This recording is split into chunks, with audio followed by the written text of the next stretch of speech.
Welcome back to the Institute for Black Male Studies interview series. Hoping you are well.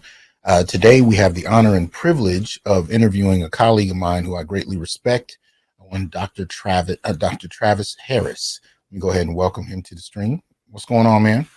Hey, what's up? What's up? What's up? We've been needing to get to this for a minute, man. So because you have had an incredible ride, as it were, all the way to this moment, and you're still a young man, so there's plenty more to go. But why don't you introduce yourself to the people so they know who you are?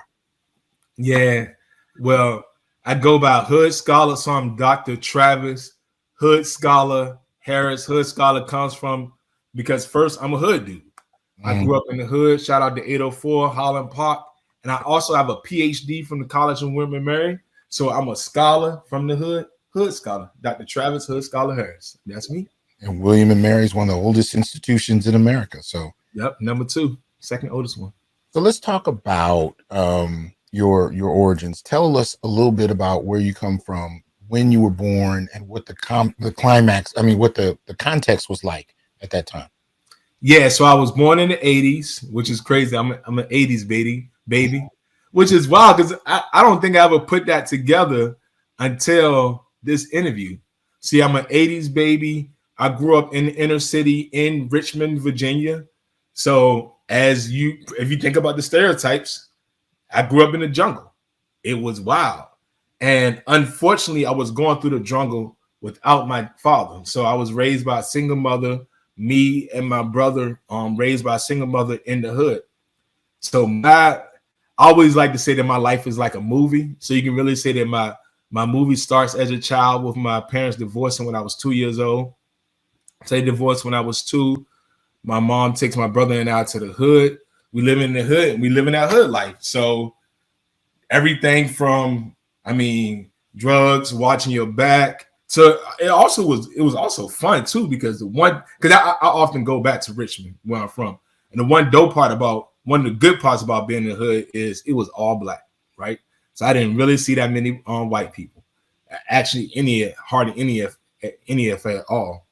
So living out hood life, watching your back, watching out for the dope boys, but also being with my homies, right? And building relationships that last. And I ain't gonna lie to y'all, it was rough. So we dealt with like everything from having the roaches, watching out from stray dogs so that you don't get rabies. If you hear something like, oh, hold on, like, is that a bullet? Actually, I recently found a news article that the playground that I played on, they found 90 shell cases. So 90 shell cases come from what? Shootouts, which is I've been there. I've been in the playground. Somebody said, hold up. I'll be back where I'm from. They really meant it. They really came back and started spraying.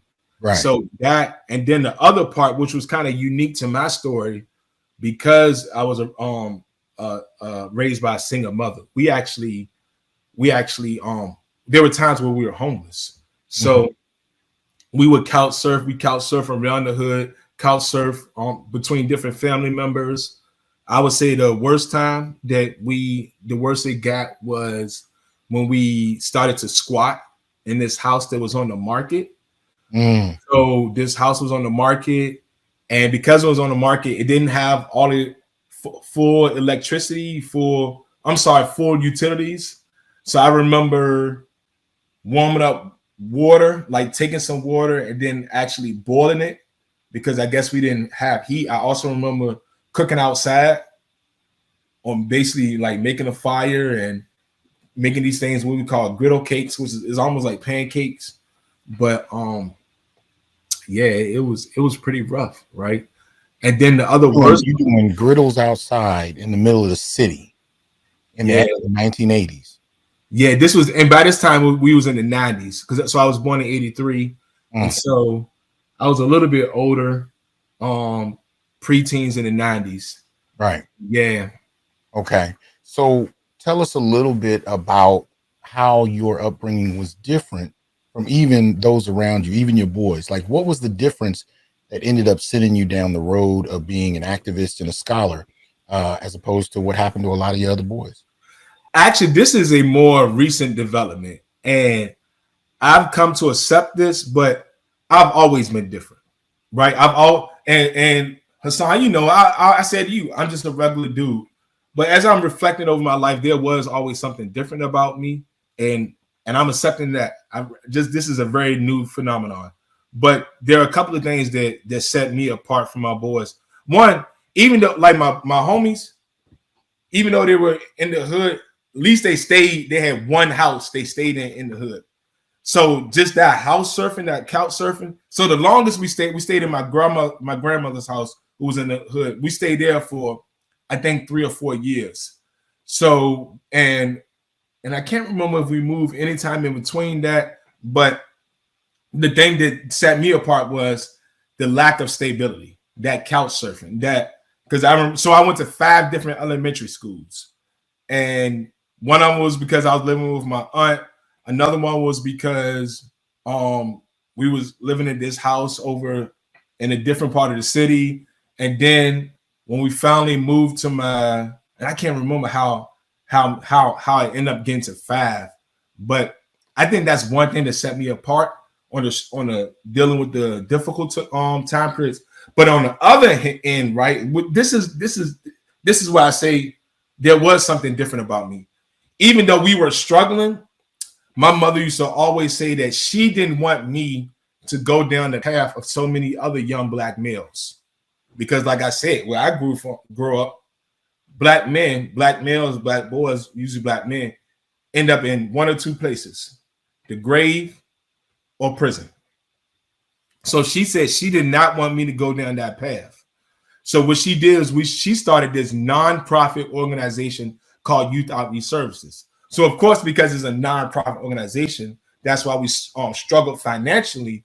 But on the other side, being a part of this organization provided the skills. It started to bring in skills and tools that I would need to be productive in life, right? So I was in this organization. I was there from the beginning because I was my mother. So you think about it. She started this in 1989 when I was 6 years old. So in 6 years old, I was outside.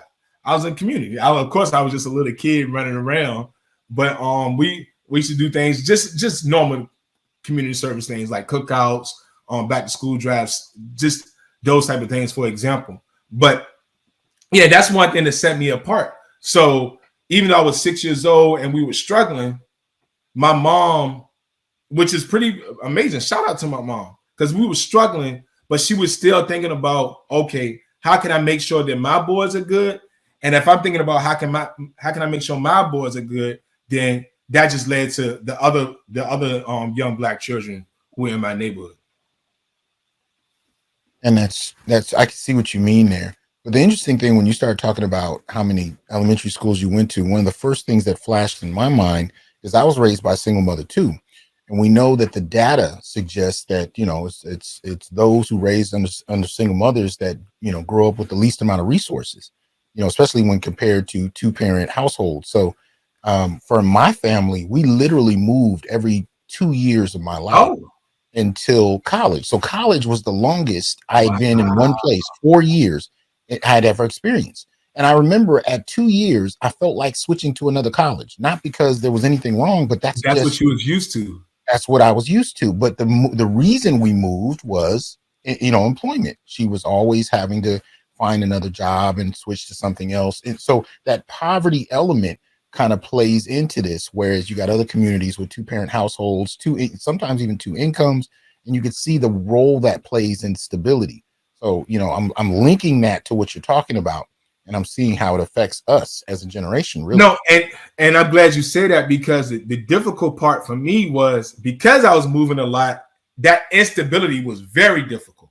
So think about this. I was always a new kid in school, right? So when I would go to that one elementary school, I'm there for a year or half the year. Then I go to another elementary school, and now I'm the new kid. And this is even more difficult because the one time I was staying with my aunt who lived in the burbs, I ended up going to a predominantly white elementary school.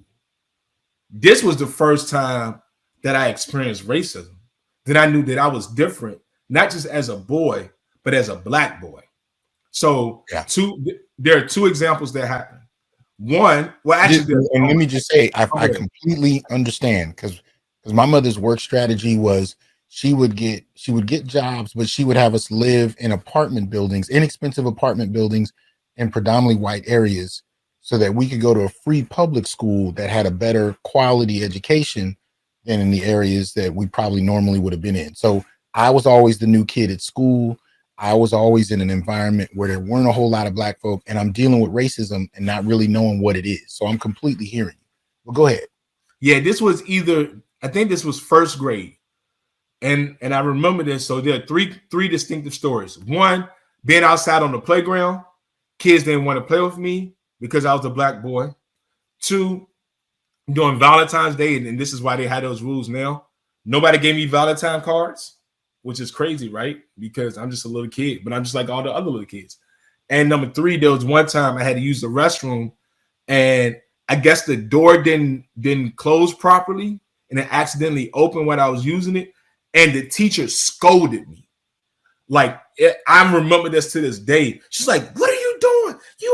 And it was just like she was just basically like scolding me and rebuking me, and I'm like, what? And for me, this is also embarrassing because it's not like I intentionally left the door open because I'm just a little boy. I'm not just going to intentionally leave the. And I'm sorry. Let me say it this way: we had a bathroom inside of the classroom, so it's one of those ones where the bathroom is inside the classroom. See, I wouldn't intentionally leave the door open while I'm using it, and she scolded me, and I got in trouble. So I dealt with getting in trouble and the embarrassment, and this was. And I didn't, you know what? I didn't stay at that school that long because maybe only a couple of months because this was one of the schools I didn't stay at that long. So that's what it was. I was staying with my aunt out in the burbs, and we went to the school, and it was horrific and I remember that teacher because it was just like I wasn't even human.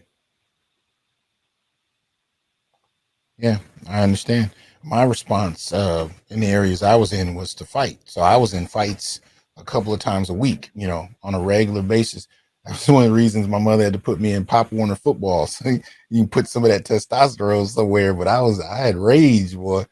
But okay, so tell us. Yeah. Actually, and to that, so when I moved to the hood, when we stayed with my grandma, then I had to fight. And I do want to say real quick, and just because of some people would try to glamorize that hood life, acting like they was all rough and all this. Look, if you really about it, you don't want that, right? I got in fights because I had to, not because I wanted to. It was if I didn't fight, then I would continue to get picked on. So I had to have hands. I had to protect myself. And it wasn't like I'm like, oh, let me just do this and I'm all the gangs. No, it was if I don't figure this out, then people will keep slapping my back of my head. People will keep picking on me, and I wouldn't be able to survive. Real talk. Tell us a little bit about middle school to high school. What is your family going through? What is the educational experience like, and what's going on politically? Because you said your mother had already started nonprofits at this point. So this is so one, and maybe that's why I was different. For some reason, I always did well in school. So I always got straight A's through middle school, elementary school, middle school, and high school, even though we was moving. So 5 different elementary schools. I actually went to 3 different middle schools, and I went to 1 high school. The reason why I went to 1 high school is because I used my cousin's address so I can go to that 1 high school. So even though we was moving, I could still stay at the same high school. So think about it. So this was in the 90s. So during this time, Rodney King. So I remember the Rodney King beating. OJ. Actually, I remember being in the restaurant. It was a group of black people, and we watching the white Bronco on the news, and we were all cheering like, OJ, go, OJ, go, OJ. And then when he got off, we was all like, we was all hype. OJ. And then also, what was this? This was the that's right, Clinton era and the quote unquote first black president. But as we know, which is crazy, right? Like, oh my gosh, I'm finally putting the two together. The reason why a lot of people end up in prison where I'm from was because the 80s was the crack era and the 90s was mass incarceration. This is wild. So yeah, that's what it was. I was living through that. So I was basically in the heart of the beast. I was in these areas where with a lot of low income Black people, and we were the ones who were basically being fed to the beast into mass incarceration. So yeah, that's what was going on politically. At the same time, right? My mother actually, so by the time we get to middle school and high school, my mother had been doing the organization for some years. So she actually had figured out some things. She was able to get a grant from Governor Allen. We were able to go into a building, and she was able to take the program to another level, where there's actually levels of training that were being offered. So while we're struggling, while we're still moving, from house to house, while I'm still going to 3 different middle schools, while all that is happening, I'm still making good grades. The program continues, and actually start to do work in juvenile detention centers. Now, this is unprecedented and unheard of, because I was only a teenager. And usually in most juvenile detention centers, you have to be 18 or older to volunteer or to offer any type of training there. So because we came in through the organization, I actually was going into detention centers as a teenager. So that's what was going on during middle school and high school. And then also, once I hit 15, I got a worker's permit. And I started working. So I started working. I think it was like 20 hours a week. So I can only do 20 hours a week.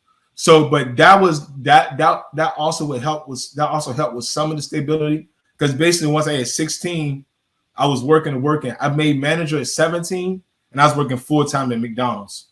So I made manager, working basically 38 hours a week. So I was working full-time job, going to school, working in the nonprofit organization with other teenagers. And at times I would like play sports, because I played football. I played football and baseball and basketball my whole life. I forgot to say that. But yeah.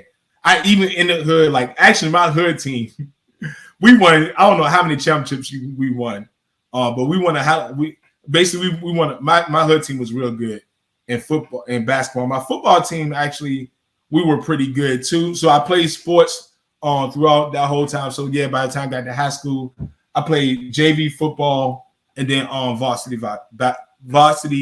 volleyball and baseball. So yeah, that's what was going on during that time period.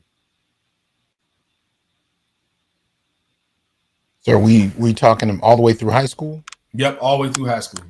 Okay. And what was going on with your family, especially during those high school years? Were you guys more like, tell us how you were living, where you were? Yeah, so still moving. Bruh. So my mom remarried, this is a key point that you were talking about with single mothers. My mom remarried to my stepfather. And while she was married to my stepfather, we had stability. We had a place, we had an apartment that we owned. Because remember, at first we were couch surfing. We had an apartment that we owned, and then eventually we moved to Southside. But when we moved to Southside, it was a huge home. And then actually, yeah, that's what it was. So we moved. We lived in. We stayed in an apartment. And because I kept getting in fights and all that stuff, that's when. So I was going to city school. Was going to city schools. Then finally 8th grade, just like you, I actually started going to county schools because I was getting in fights and I used to actually get suspended and all that stuff, which is crazy, right? And actually, let me pause and point this out, because this is very important. As y'all heard my story, I am Dr.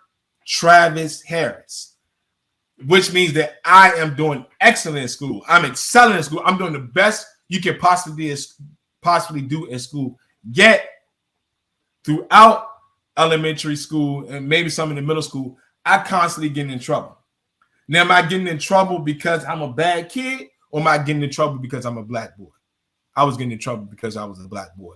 I got suspended a lot. I got in a lot of fights, a lot of that. And unfortunately, that was my norm. So I'm sharing this to share my story to give you a practical example of how black boys are being criminalized and treated a certain way, which is even fortunate that I'm here, that I didn't fall in school to prison pipeline, because all of that was all going together. So yeah, back to my stepdad. When my stepdad was alive, we had stability. And I was working, but we weren't just dependent on my income, right? Because we can also depend on his income. And eventually we end up renting a house in the burbs. So this happened. So that's right. So we moved to Southside we moved to South Side of Richmond. And this was like 8th and 9th grade. Yeah. And then between 10th and 11th grade, we ended up renting a house in the burbs. Unfortunately, next chapter, next move in my life, my stepfather dies. So my stepfather died when I was in 11th grade. So that's why when I got to 11th and 12th grade, I was working basically 40 hours a week, because now I'm the one who's responsible for taking care of the home.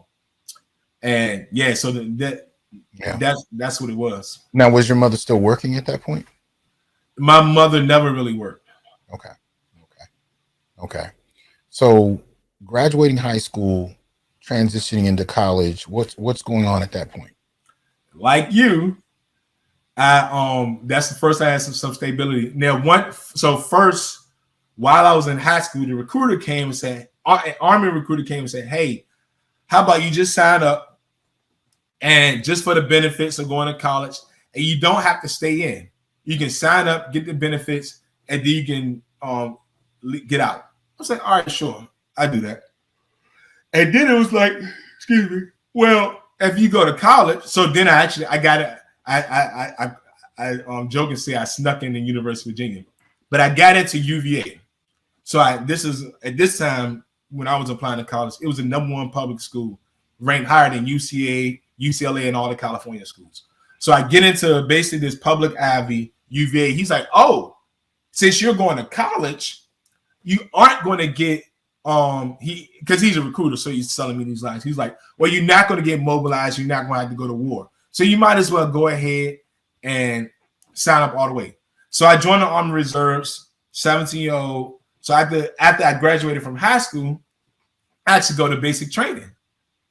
Interesting story. I was in basic training on September 11th, 2001. Now, because I was in training, I thought that this was just a part of the drill. So they was like, no, this is actually real. Like, this really happened. So I was like, oh, okay. This is, wow. All right. So then, unlike what the recruiter said, in 2003, we actually did get mobilized, and I basically did a year on active duty. And because what happened was, during this time period, everybody was being sent over to Iraq. Well, first it was being sent over to Kuwait and then Iraq. Because of that, there was no space for our unit to go. So because our unit was supposed to go over there too. Since they were overcrowded, we basically end up going on active duty. So I would train, I ain't gonna lie, we was training for a war. So we would literally get up 6 a.m., train, go to sleep, 9 p.m., do it over again. We did that for about 3 or 4 months because we thought we was going to war. When we found out we weren't going to war, I ended up going active duty at Fort Lewis. Because of that, I missed a semester of school. So, and I was literally taking my first year exams while going to training. So I would literally say the exam was on a Tuesday. I would go to training over the weekend, and while I'm driving to the training, I'll be reading and studying in the car. Or while I'm driving back, I'll be studying for exams. As you can guess, I didn't do that well that first semester.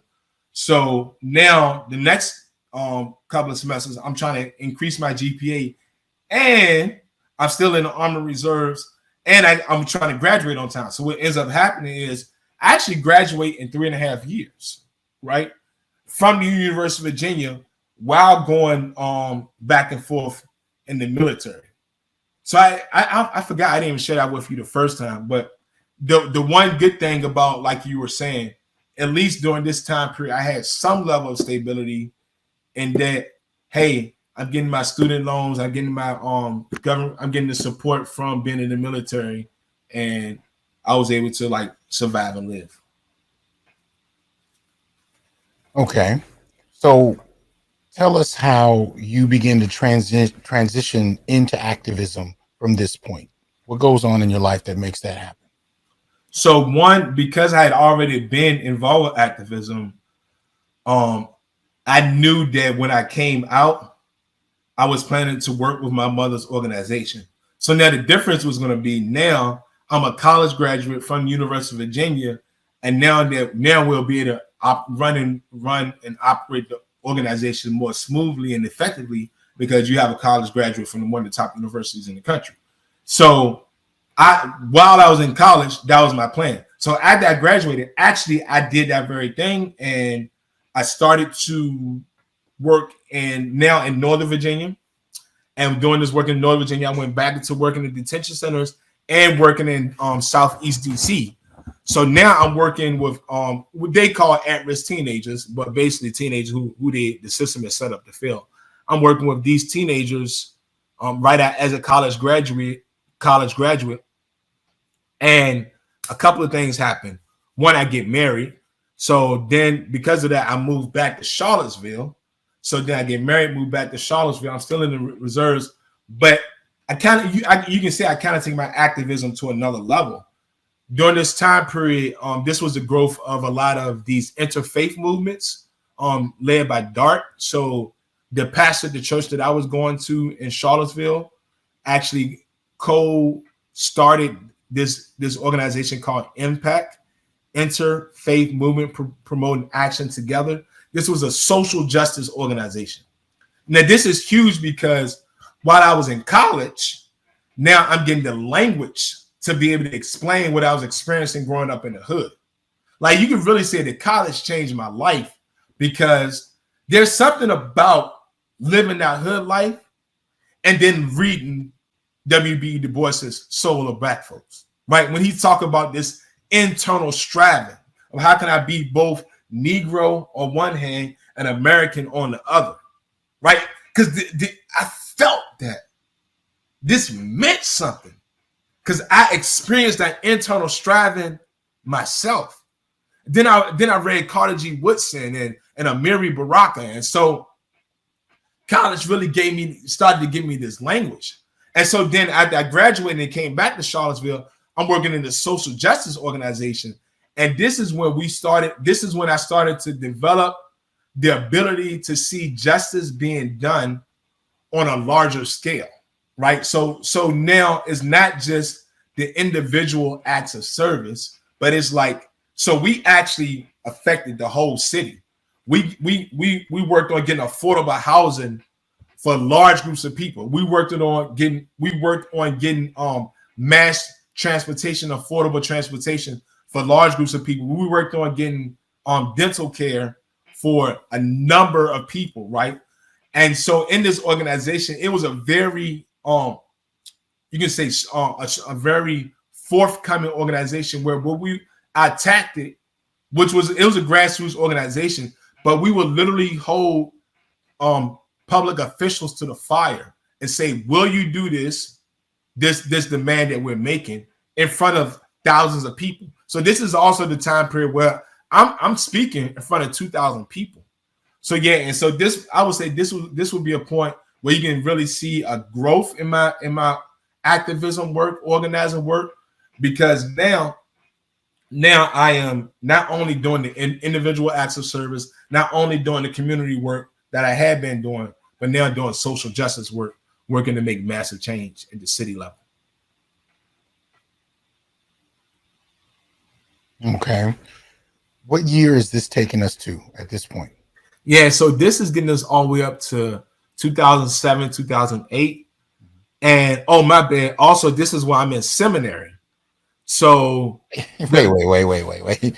How did seminary get into this, man? I told you, bro, my life is like a movie, man. All right, so tell us how seminary plays into yeah, that. That's right. Oh my God. Yeah. And then get us to Well, yeah, graduate school, Michael Brown. Yeah. Yep. This leads perfect into it. So because I had joined the military and I graduated from college, that meant that I had several options in the military. So now I could either stay enlisted and try to get promoted up the enlisted ranks, I become a warrant officer, or I become an officer. And the officer is the highest ranking. So if I became an officer, the question would be, what would be my MOS?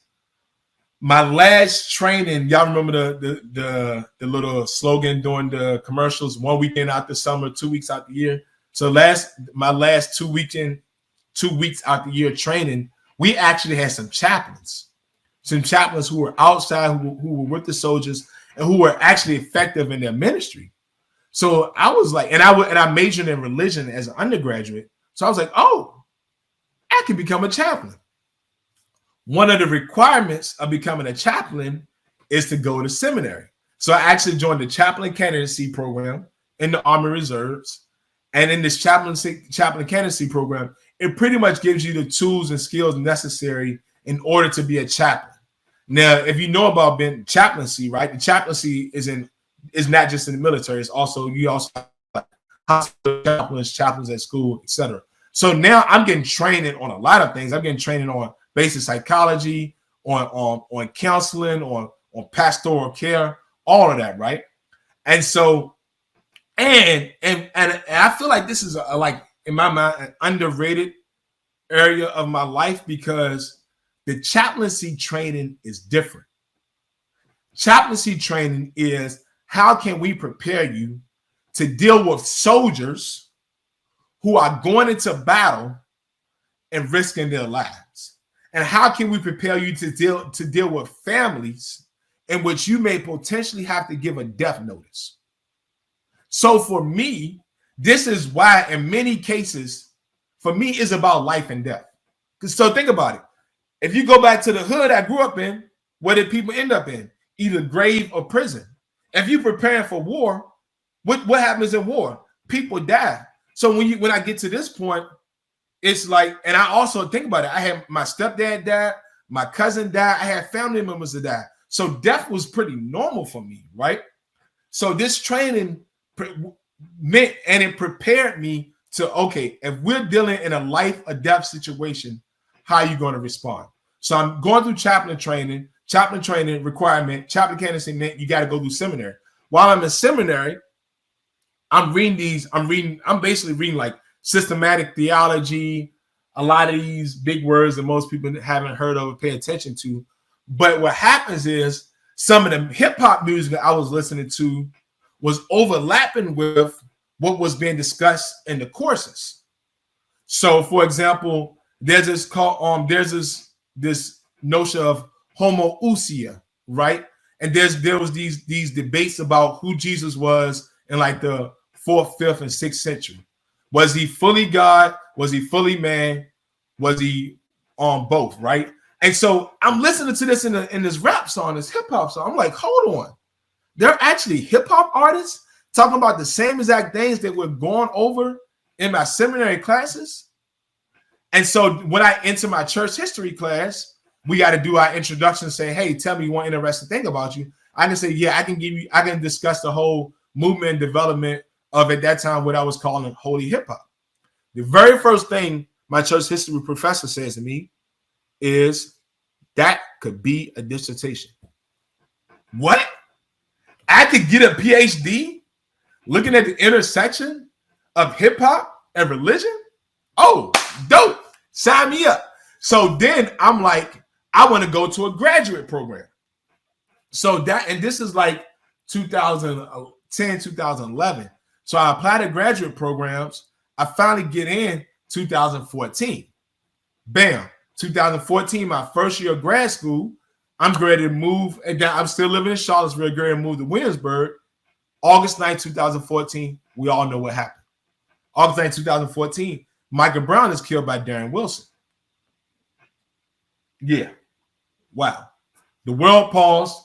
Ferguson turns up, puts the world on notice, and we're like, hey, something needs to be done about this. So fast forward to October 2014, there is Ferguson October. Ferguson October just so happens to fall on family weekend. So I had these days off, Monday and Tuesday off in grad school after that weekend. So I say, you know what? I literally get in my car and drive 14 hours to Ferguson. Once I enter Ferguson, you can feel the difference. I mean, tangibly, you can touch it. You can touch the tension in the air. I go to the mass meeting, and actually, no, first I go to Canfield.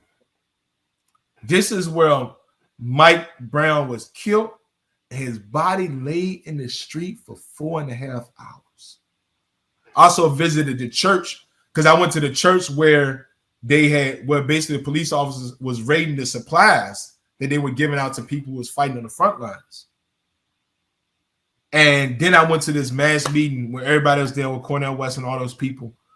But the one thing that stood out to me, that made clear to me, well, two things stood out. One, hands up, don't shoot. But two, this reverberation of the fact that Mike Brown Jr. lay in the street for 4.5 hours. The complete disregard for his life, this inhumanity, and then their subsequent response changed my life. Because at this time, 2014, this is the growth of technology. This is the growth of smartphones, Instagram, social media, all that. The whole world was watching Ferguson. All the news was there. All these celebrities was there.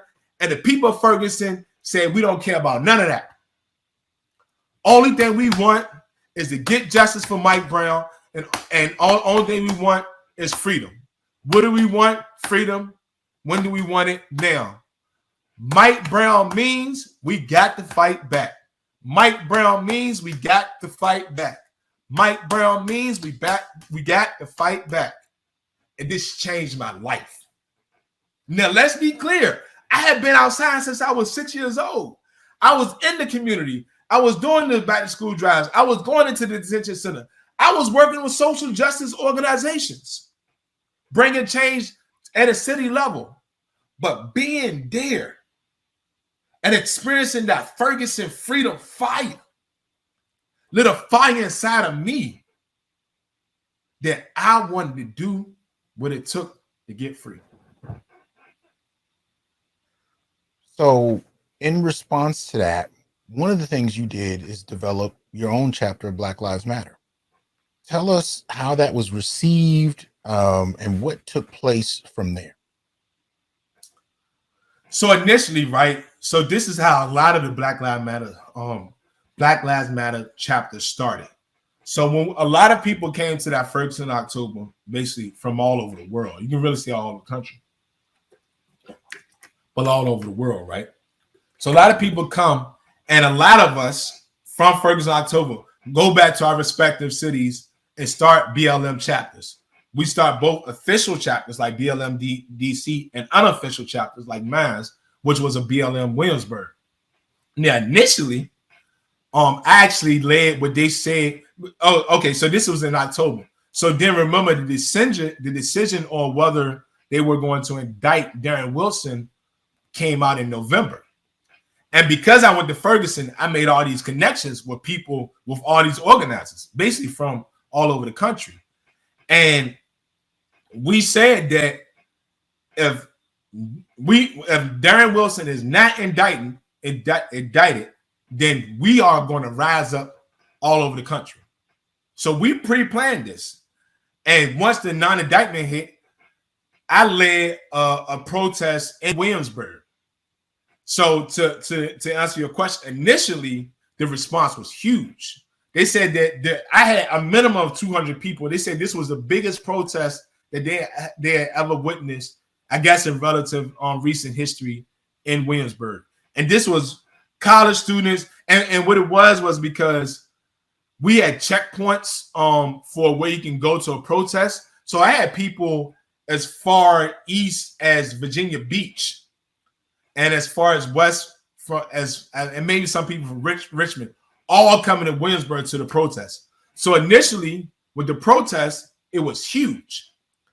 Then as time went on, things got a little shaky, right? As I started to do more of the community work, because remember, at this point, I'm trained, right? I have experience working in the community. I know what it takes, how to affect the city, right? When I started doing things like that, implementing change, it actually wasn't received that well. The next year, July the 4th, 2015, RIP to Kwanzaa KJ Beatty. KJ was actually killed by the Newport News Police Department on July 4th, 2015. So I worked directly with his family to get justice. And Newport News, if you don't know the geography, Newport News is just literally one city over from Williamsburg. So now we are actually working on an actual police terrorism case. So we're working with him and we're doing work in the community. Now, at first, as I attempted to do more work and as I went into the predominantly Black areas in Williamsburg, they actually were not as receptive to Black Lives Matter. So I started the Black Lives Matter chapter in 2014. As you would imagine, the chapter grew. So by the time we got to 2017, right, we're setting up for our third annual Black Lives Matter conference. We have more students involved. There are a lot of community members involved. One thing I'm noticing is the majority of the community members are white. So it's like I got the community involved, but not that many Black people. When I attempted to go into predominantly Black spaces, they weren't that receptive, and the students were actually giving me some issues. So here's what happened. BLM, remember, was centered on literally centering Black women and queer folks, right? So this is like, it's like, hold on. And oh yeah, that's the other thing. I had got ordained. So I was an ordained minister. Because I did that, I had to get ordained for the chaplain candidacy. So I'm an ordained minister leading a BLM chapter. And I am the very person that BLM wanted to decenter. Because remember, they made up this whole narrative about Black men silencing Black women during the civil rights movement. That whole narrative is wrong, because that wasn't happening. But because of that, they focus in on who? The Baptist preachers. So it's like, all right, the Baptist preachers, y'all need to be quiet. Y'all need to get out the way. Y'all need to let the women and queer folks run the movement. So I'm leading the BLM chapter, but there begin to be some tensions with some of the campus members. A couple of things happened. One, they didn't have the same community focus that I did, which I'm like, hold on. We aren't BLM College of William Mary chapter. We are Black Lives Matter Williamsburg chapter. So we need to be outside. The other thing is they were arguing with me on the things that we should be doing in the chapter. And I'm like, okay, yeah, we can go back and forth. But it was in the sense of, well, you're a Black male. And we fit the description, we fit the identity of those that should be centering this movement. So there were literally times where, even though I have all the experience, I'm the one who started the chapter, I'm the one who has all the connections and has done all the work, but I'm being silenced, and I need to go along with what they're saying because they aren't a cishet Black male. Well, this is interesting to me too, because I'm hearing, and I heard it at the time too, right? I'm hearing how we're, who needs to be in the forefront and so on and so forth. But they made it a point to constantly find Black male deaths to build their soapbox off of.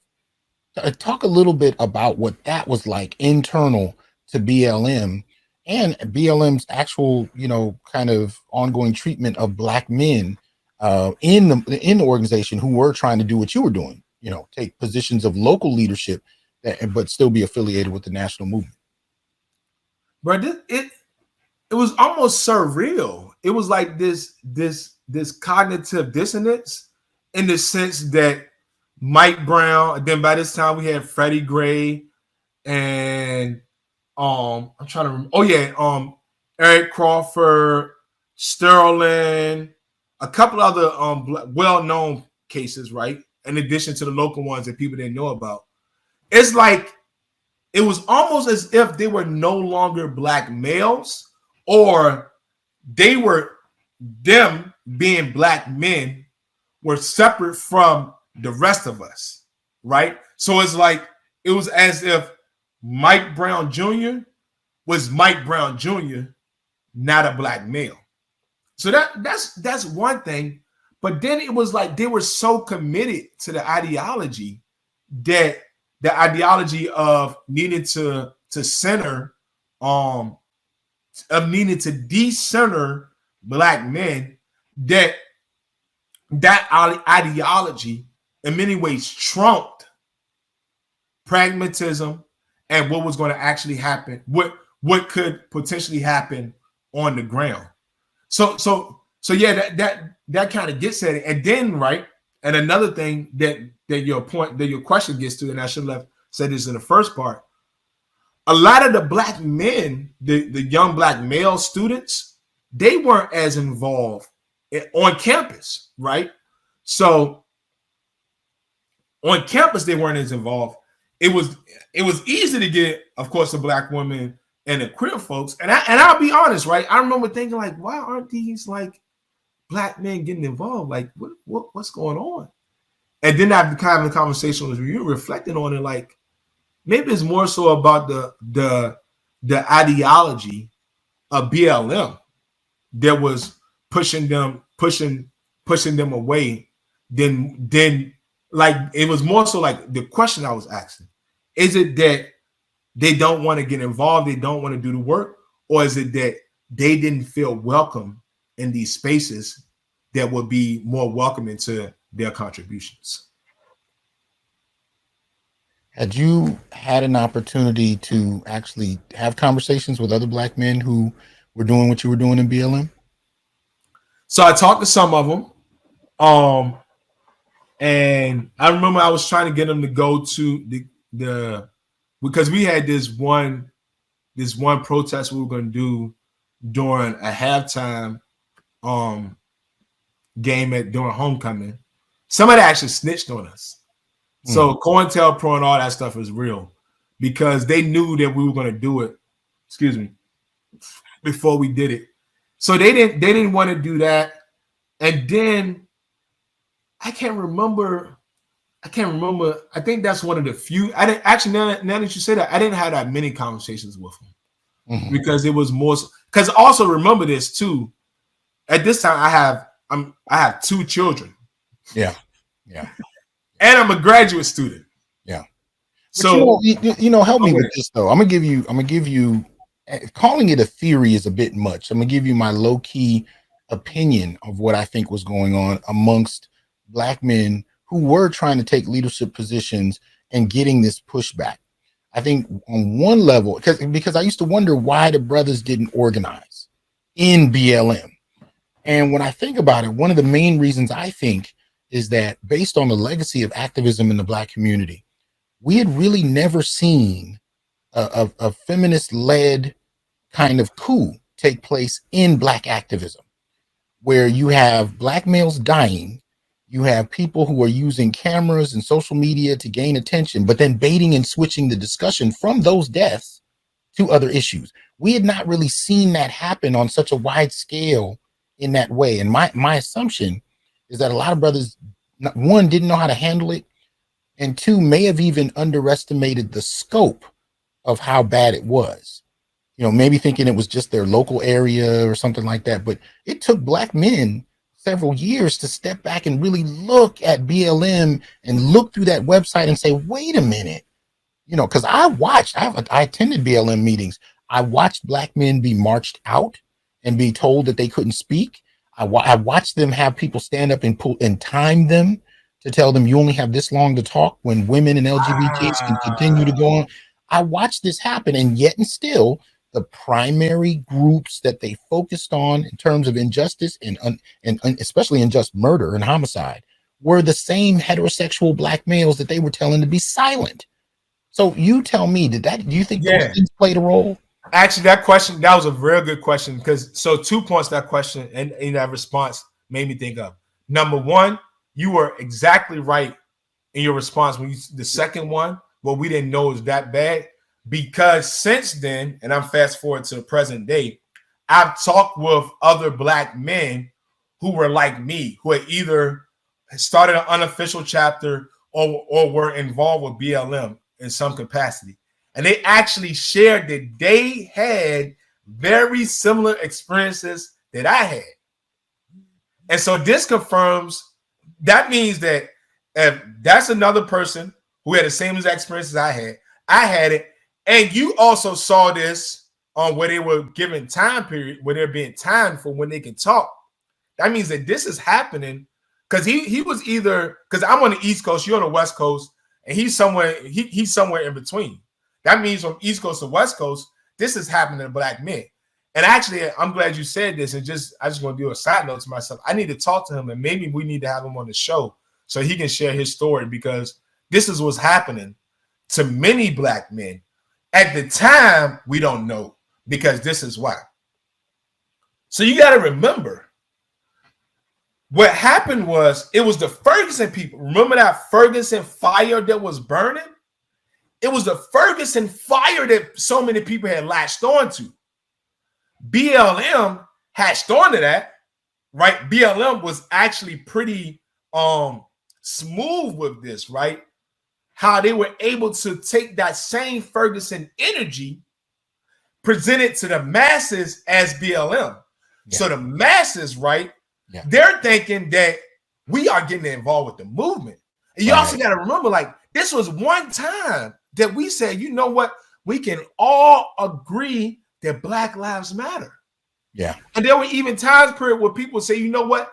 I don't necessarily agree with the organization. Right.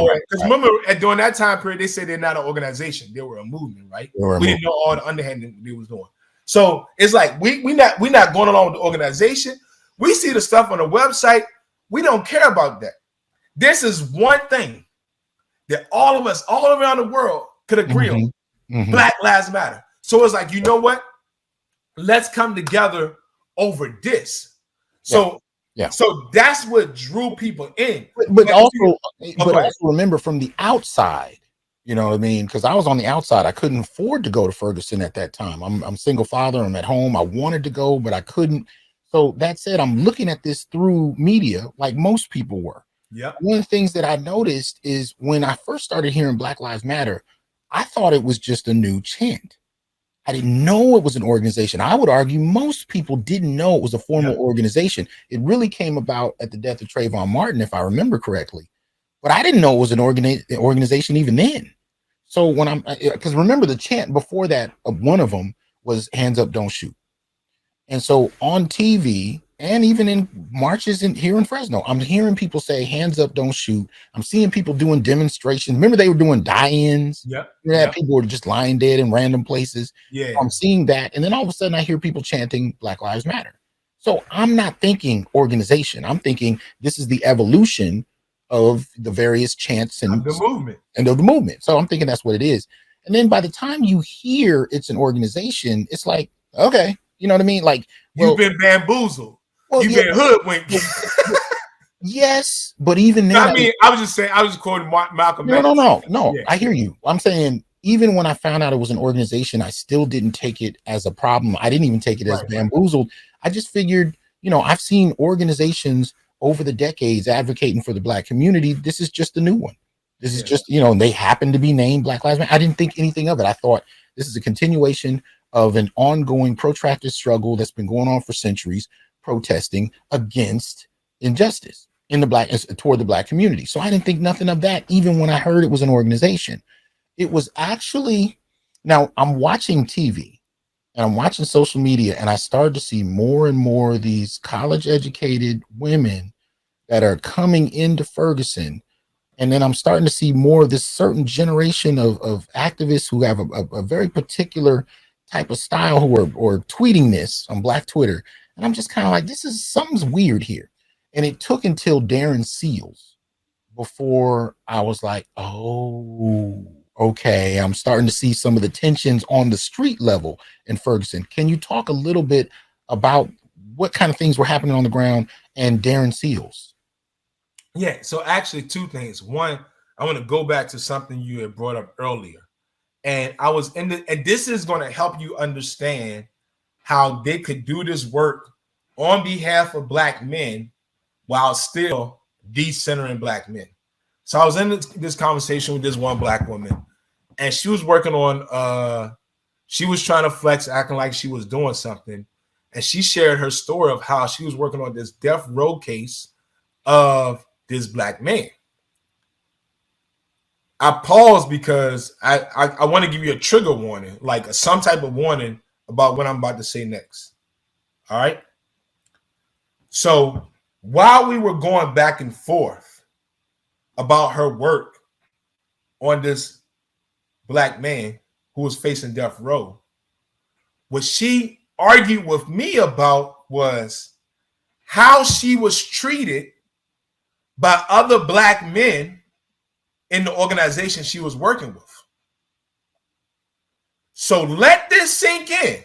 And at the time, it didn't hit me until later, because I'm like, well, because they was doing that, it doesn't necessarily they were trying to silence you or anything. But later on, it hit me. You are telling me this Black man is facing death, and the point that you are arguing with against me is how another Black man treated you in the organization? Are you serious? I like later on it hit me. I was like, are you really that selfish or that self-centered, that so committed to the ideology that Black men need to be decentered, that while you're working on a death row case of a Black man, the point you're going to highlight is how somebody else in the organization treated you?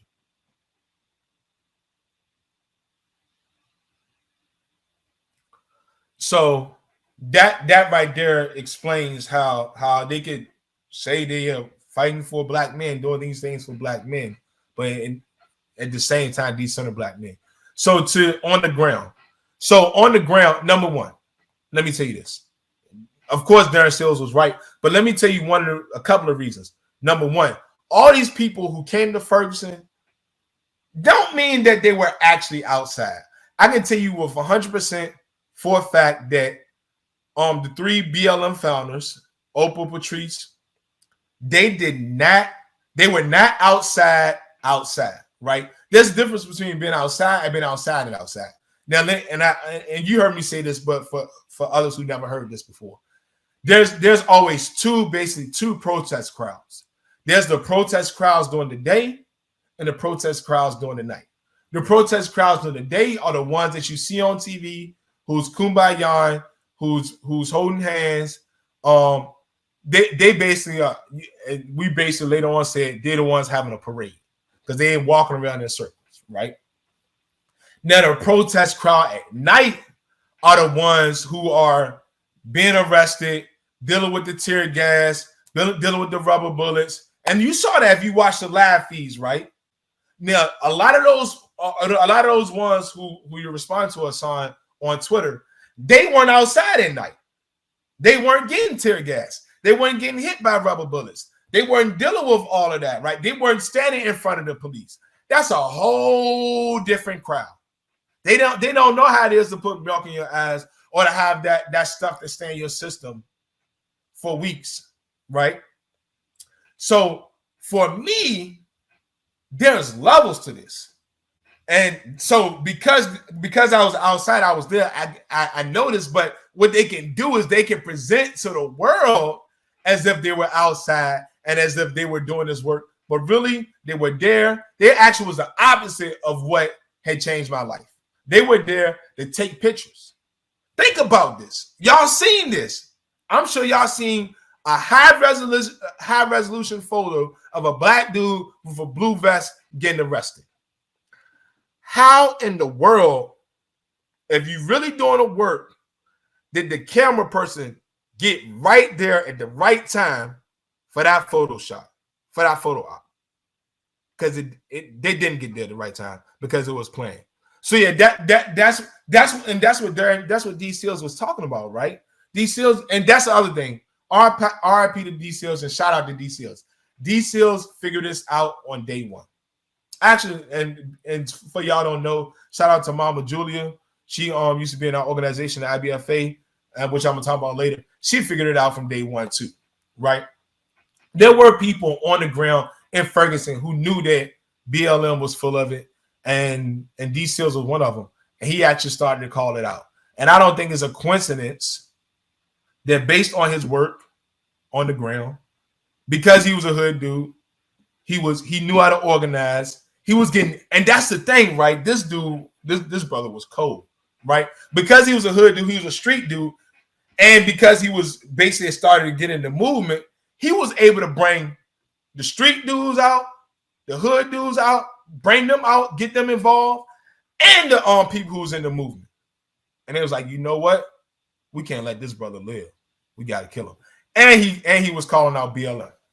That's kind of like a modern day Bunchy Carter in a way. Like he was in a critical, he played a role that not a lot of people could. He was active in the movement and he was respected in the streets, right? And he could pull those two things together. A lot of people don't understand. That's a rare dude. That's a rare person who could play that role well. And they're instrumental in many ways, and they're often targeted because of that. Yeah. So okay. What? No, I'm like, that's me. Because I'm like, Talk about it. You know, tell me. I mean, you tell me how common is it to have a brother? Oh no, it's not common, bro. Because like most of the people, like I said, most of the people I grew up with, they not into. And now let me be clear, right? My homies, they do want change, right? Mm-hmm. They do want things to be better. They want a different life for their kids, all that, right? But they haven't had that training and that acumen on the movement side. So for me, it's like you say, and then there are those blue checks on Twitters, those ones you saw, those DeRays who got the blue vest. That's crazy. I just noticed that blue vest and blue check. Devil wears blue. He don't wear Prada anymore. But they not street, right? They not hood. And people in the hood, I mean, people in the street, they do not respect them at all. Actually, and I can say this because I think people know this. When DeRay came to Ferguson, D. Seals slapped the fire out of him. Yeah, I heard about that. Because he saw it. You playing. And this is what I'm saying for me. This is life or death. Like D. Seals eventually died. Yeah. People gave their life for this movement. Yeah. And you want to do photo ops. Yeah. You deserve to get the fire slapped out of you. Yeah. How was that moment received within BLM? Oh, BLM ain't receiving that at all. But the rest of us, we love it because this is what we stand. Those of us who actually are in the movement and actually doing the work, right? And then of course the hood dudes, the street dudes, we like, yeah, he deserved that. And for us, that's just normal. Because like remember, like you sometimes you gotta fight, right? It's a level of respect, is a level of not only respect for yourself, but how you gonna respect others, right? You can't go around disrespecting other people, mistreating people, taking advantage of people, getting over on people, and not have any consequences. Yeah. Tell us about your transition kind of out of BLM. What happened after that, and where does that bring activism for you then? Yeah, so 2017 is the year that I said what I talked about earlier. 2017 was a year when many of us started to figure out what was going on. And this is where I was kind of saying about the Malcolm X. You've been hoodwinked, you've been bamboozled, because I had got hoodwinked, right? I'll speak for myself. BLM was not who I thought it was. So, in addition to what I was already explaining with me being decentered, even though I did all the groundwork, and laid out the whole movement, something else happened. Now, we are a BLM chapter. We are trying to get in contact with the national organization. We couldn't. At this time, we had been trying for years. The most success I had was I was able to get in contact with somebody with the BLM DC chapter, which was an official chapter. And eventually they got me to one of the persons from the national organization. I talked to her once, never heard from her again. Then we're at our third annual BLM event. In our third annual event, we want to bring, which one we wanted to bring? Opal. Yeah, we wanted to bring Opal out. Guess how much Opal wanted to charge to come to a local BLM chapter? $15,000.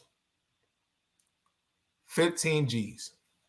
After that, I'm done. It was like I saw it. Because why do you need $15,000 for one speaking engagement? Right? So if you get $15,000 for us, is that your asking price? And if that's your asking price, are you making $15,000? And I don't know if y'all remember during this time period, but BLM was super popular and they was getting speaking engagements everywhere. So what you doing with $15,000 a pop?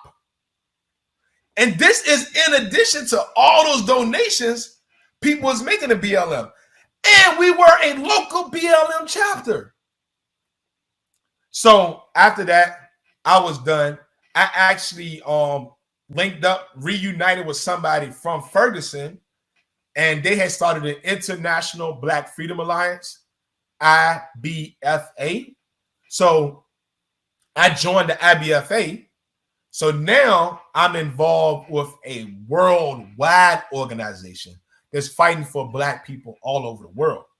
2019, fast forward a couple years, 2019, I complete my PhD. And so after that, I become, at that time period, we was calling it political. I become the director of political education for the International Black Freedom Alliance. And I also become a part of the core team, which was the core team leaders. So now I am a core team leader of a worldwide freedom fighting organization. And this is 2019. Okay. So you take this position, and then presumably within about a year, the pandemic hits. How do you guys navigate this new era, right, where things are all going online and, you know, people are dealing with, you know, death and sickness and all of this is going on? How exactly what happens with activism in the midst of all of this from your vantage point? Yeah, it's actually hard. And it's actually hard because of something else we're going to talk about, and that's the VCU situation. But the one, just like everybody else, we paused, right? We are trying to figure out like how is this Armageddon? Are we going to die? What we're going to do next? But then several months later, we actually started to, just like everybody else, we started to go online.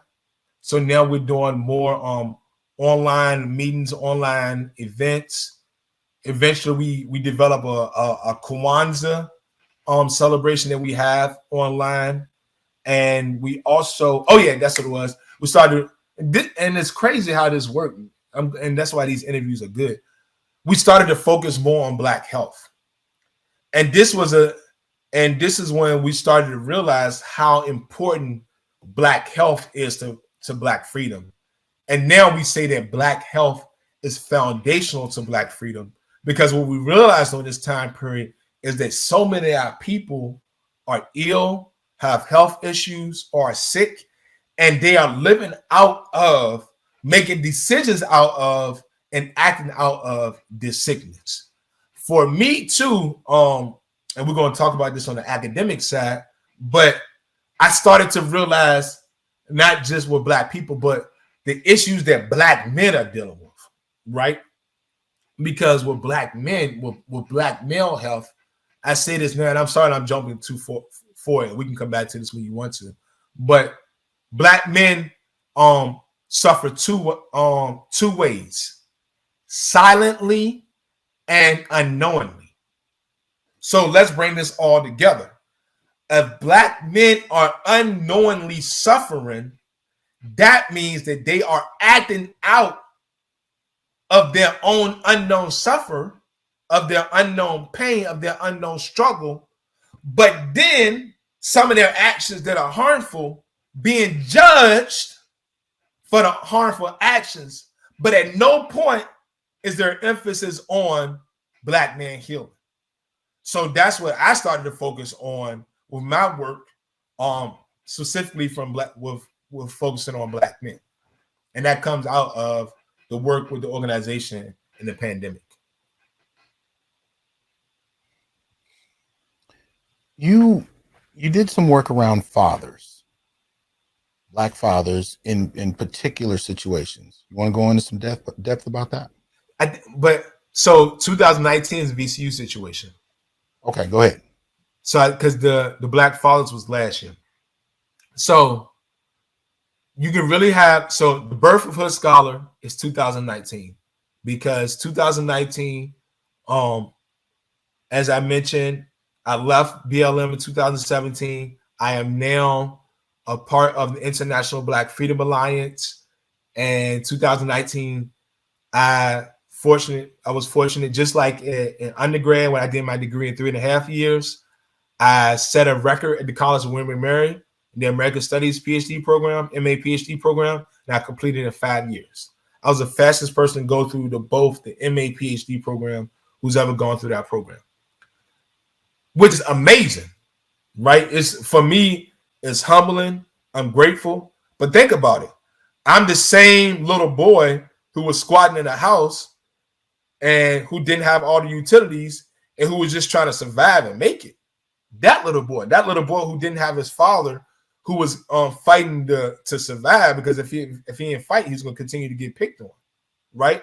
The little boy who was dealing with the instability and moving from house to house and couch to couch and having to meet new people and being treated differently because I was a Black boy, right? So that little boy, and I'm talking about me setting a record at College of William & Mary, not to brag on myself, but to give you the magnitude of the moment. That little boy who was raised by a single mother who had those experiences is now setting a record at the College of William & Mary. So this is huge. I also get a position at Virginia Commonwealth University, where back in Richmond, doing what? Community engagement. So now that same little boy can come back to his hood as a professor. Like, think about, for me, it was like, what kind of psyche, what goes on in the mind if now, if what I can tell little Black boys that, look, I am a Black male professor at Virginia Commonwealth University, and I came from where you are now. I got in a fight right there on that playground, right behind the basketball courts, right? I was running from dogs right over there where my homie got bit at by a dog. Got bit, like, oh yeah, and the dope boy stopped me right down that street. Like, I had these same experiences, and now I have a PhD and I'm a professor at VCU. So I'm hyped. I'm ready to go. And with the students, when I start teaching, things are gravy, baby. The life is good. Students are loving me. I'm teaching Intro to African American Studies and Africana Social and Political Thought. Things are going good, and out of nowhere, bam. October 28th, 2019, the chair of the department, Sean Utsey, Black dude, comes and sit me down and say, you're no longer teaching for the rest of the semester. We are not renewing your contract, and it's all over. Yeah. But see, now when you talk about that, a lot of people might say, okay, well, you lost a job. Tell us why it's much more than that for a brother in your position. Number one is the psychology of all this, right? So first, the only thing they did was they verbally told me this in my office out of nowhere. They didn't give me anything in writing. They told me that on October the 24th. They didn't give me anything in writing until December the 4th. In between that time period, I asked them, I was like, did you talk to the students? They said no. I'm like, okay. So they go talk to the students. Students are literally crying, right? So there was something that I was pouring into the students, and evidently we had built this connection, this visceral connection where it meant something between me and my students. So that bond was ruptured out of nowhere, right? And for them, they were like, we finally got a black professor, like a real black professor that we wanted. The one that y'all say that y'all purport to be having here at this college. We finally got it. Y'all take it away from us, right?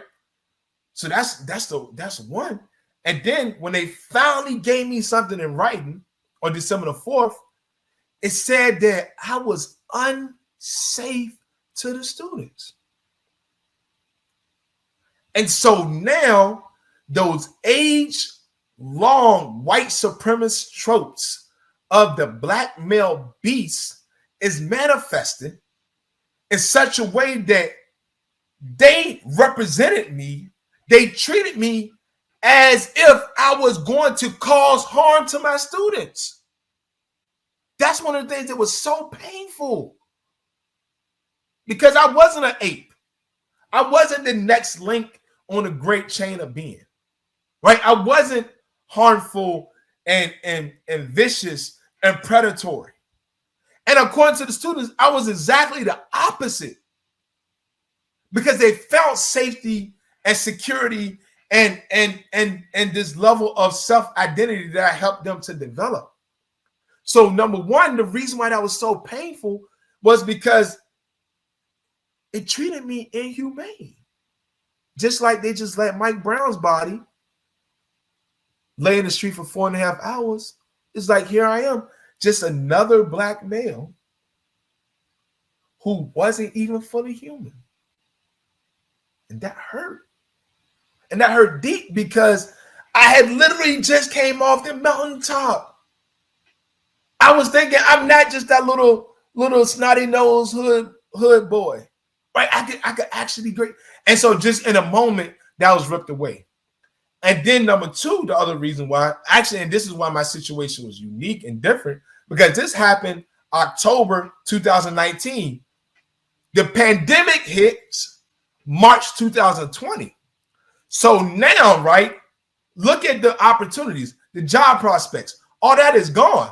Hiring freezes, all these universities have hiring freezes. And because of where I was at, and because I had a family, I couldn't just apply for a job to move all over the country. And literally the whole world was shut down. So now the world is shut down. I can't get a job anywhere, even though I have a PhD from one of the top universities in the world. Yeah. And I can't get a job. And now it's getting bad. So how in the world am I even going to provide for my own kids? Exactly. Especially people don't often understand how much work a doctorate is. It's not like you just went to night school for a couple months and then you wrote a paper. It's extensive. It is a severe sacrifice of time and energy and time away from family, focus, all of that for years. People take up to 10, sometimes 20 years to finish a doctorate. So to go from that to being arbitrarily dismissed unjustly, and then having to be anything from a security guard to, working at a car wash while your kids can't eat, that's devastating. But the thing about it too, is even if there wasn't a mass hiring freeze, even if you didn't have all these things happening, and you can talk about this, academic jobs take at least about a year to get on average. You apply in the fall. If you're lucky, you interview in the spring, you move in the summer, and then you start in the following fall. And people don't often understand that. So they say, oh, you lost a job, just go get another one. No, even if you're going to a community college in town, there's a list, there's a line of people who have long since applied that you have to get through. And then there's a list of people who are already teaching, and you got to fall back in that line. So sometimes even if you get a teaching position, you're lucky to get one class for one semester, and you might get paid a couple thousand if that. There's so many articles about homeless professors who are living, off the street, but teaching at college universities. You know what I mean? So what happened to you was devastating, to say the least, especially in the way that it happened. Talk to us a little bit about what takes place with Dr. Harris after this. Yeah, so a couple of things. One, real talk, I get depressed, right? And in many ways, this was deadly.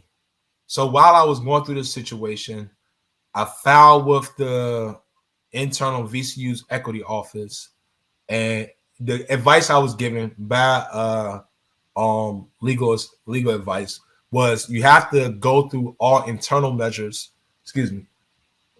Go through our internal measures before you can apply. Before you can file with the Equal Employment Commission of the state of Virginia. So I'm going through these internal measures. This is in the middle of the pandemic, and they are stringing things along. So I filed that January 2020. Pandemic happens. I was initially told that the investigation will be done at the end of the semester. Nothing's done. Then I'm told it will be done in August of 2020. It's not done. Then I'm told, okay, we'll try to do it before the beginning of the semester. And remember, the reason why this is so excruciating is because I am wondering what's going to happen next. And I am wondering what's going to happen next based on nothing that I did wrong, right? So in my mind, since I did nothing wrong, this should be a quick investigation. I get my job back, everything good. But for some reason, the investigation is dragging on and on and on and on. So then it's like, hold on. Should I be looking for other jobs? And like Hassan was just saying, it takes a long time. So even if I do look for another job, that means that basically from fall of 2020 through spring of 2021, I'm not going to have any positions, right? Because so then I wouldn't be able to get another job. I wouldn't be able to start until fall of 2021. So, okay, all right, well, that's not really going to work for an academic job, or I can try just to see what happened. But then there's a hiring freezes. So then do I just get a 9-to-5 job? But what 9-to-5 job I'm going to get? And that's difficult. And then it's, all this would be clear if they just give me a decision, I know what to do. So then at this point, I'm like, all right, let me file for unemployment. Guess what? Them jokers blocked the unemployment. I get a letter from unemployment says, yeah, VCU is saying because of this, then you can't get unemployment. So I can't get unemployment. And it's like, all right. So then I'm like, well, y'all supposed to be giving me a decision by now. Can y'all give me a decision? They drag it on further. They don't give me the draft report until like September, October 2020, a whole entire year later for the draft report. Draft report come out. I'm like, all right, well, at least I got draft report. To me, the draft report makes it pretty clear that what they did was wrong. So I should be getting my job back soon, right? Wrong. I get a response to draft report, and then the person who initially took my case, January 2021, she leaves. So they're gone. And I'm like, oh no, we got to start all over again. And at this point, I haven't been able to get a job. It got so bad, I even applied to Lowe's. Because I'm like, look, like, it's Lowe's, so they hire anybody, right? Can you walk? Can you breathe? They denied me a job. So I can't get a job. I'm wondering when we're going to get a complete, when I'm going to get an answer. And going through this process is just beating me down to the point where I'm like severely depressed. I'm having stomach problems. I'm having health problems. I end up going back and forth to my doc. I got a doctor now. Then I'm seeing on a regular basis. Right. I have like extreme mood swings. My sleep had been messed up from when it first happened in October. I can't sleep right. One moment I'm like very sad and depressed. The other moment I'm like, F this, F that. I hate you. I'm ready to go crazy. And right. You know, I remember going through that in the late '90s when I first got engaged to my wife. We moved to Oakland, right? So I quit my job and moved to Oakland, and I figured I have a master's degree. I'll find something else. Couldn't find anything else. My wife and I both went to multiple temp agencies just to get signed up. They called her the next day. The first call I got from a temp agency, and I went to several more after, she did. I got one call after filing with about 6 different temp agencies, one call 6 months later, and that was it. And that's, again, at that point, I think I had like 3 degrees. I couldn't get anything in teaching, couldn't get anything in my field, was trying anything I could in education. I got to a point where I was ready to just lift boxes, and I couldn't find anything.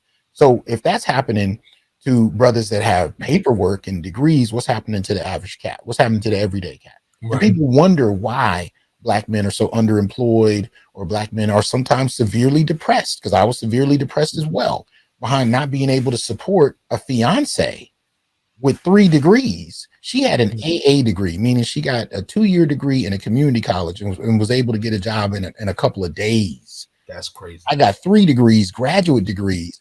They were holding classes at these temp agencies on how to use a computer.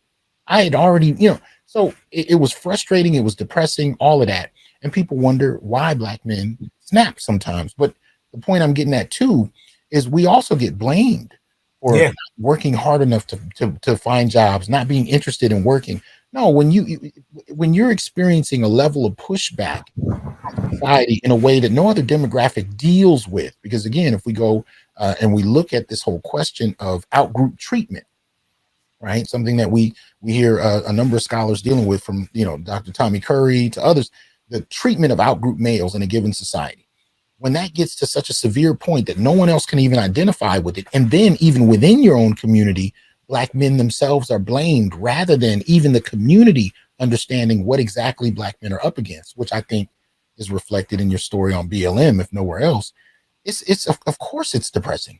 Of course it's mind-blowing, because you can't even explain this to the person laying next to you. And they're looking at it like, well, I got a job in a day. What's wrong with you? And this is exactly what I was referring to when I was saying that Black men suffer silently and unknowingly. Right. Because unknowingly, like, unless like you and I, well, we were fortunate where we're able to process this and realize, oh, okay, this is what's going on. It's because I'm depressed. And but other Black men, they don't know that. And then so what happens is they be like, oh, why are you so lazy? You need to get off the couch. Oh, you need to. And they're like, okay, like, it's not like I'm not trying. Like, oh, why you didn't apply for another job? And actually, this was happening to me. People just like, well, just apply for another job. Right. Like, it's so simple. Like, oh yeah, just like, people literally told me, just go apply for another academic position. You'll get it. Yeah, it doesn't work like that. It don't. And then the silently part comes in, where we some of us Black men do recognize what's going on. But then when we open up, a couple of things happen. One, which is funny, right? Because you always hear about mansplain. You can really say that people mansplain us, right? They say, this is what's really going on with you. This is what you're really feeling. This is how you actually feel. You just need to do this. How many times somebody said that to you, Hassan? Oh man. Well, tell me I'm wrong, and then tell me what's really happening with Black men. And then, and sometimes it's on social media, so you don't actually know who you're talking to. But then eventually you find out this ain't even a Black man. So you're going to tell me what Black men are feeling and thinking and going through based on what you think, what you just and feel. So like. Then after multiple times of us opening up and we get that response, shut down. Or somebody just, we shut down. And then what happens? They say, oh, Black men don't like to share their feelings and their emotions. Yeah, yeah. No, we shared our feelings and emotions 20 times before this. And after being explained and told just do this and all that, and actually after being rejected, eventually we shut down. So if you really want to deal with something, deal with how you're responding to black men, and not just saying, oh, black men just don't want to open up.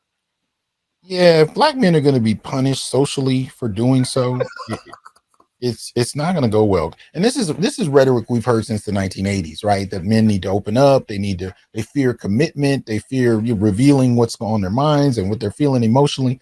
And then when they do that, they're dismissed as whiny, or they're dismissed as soft and weak.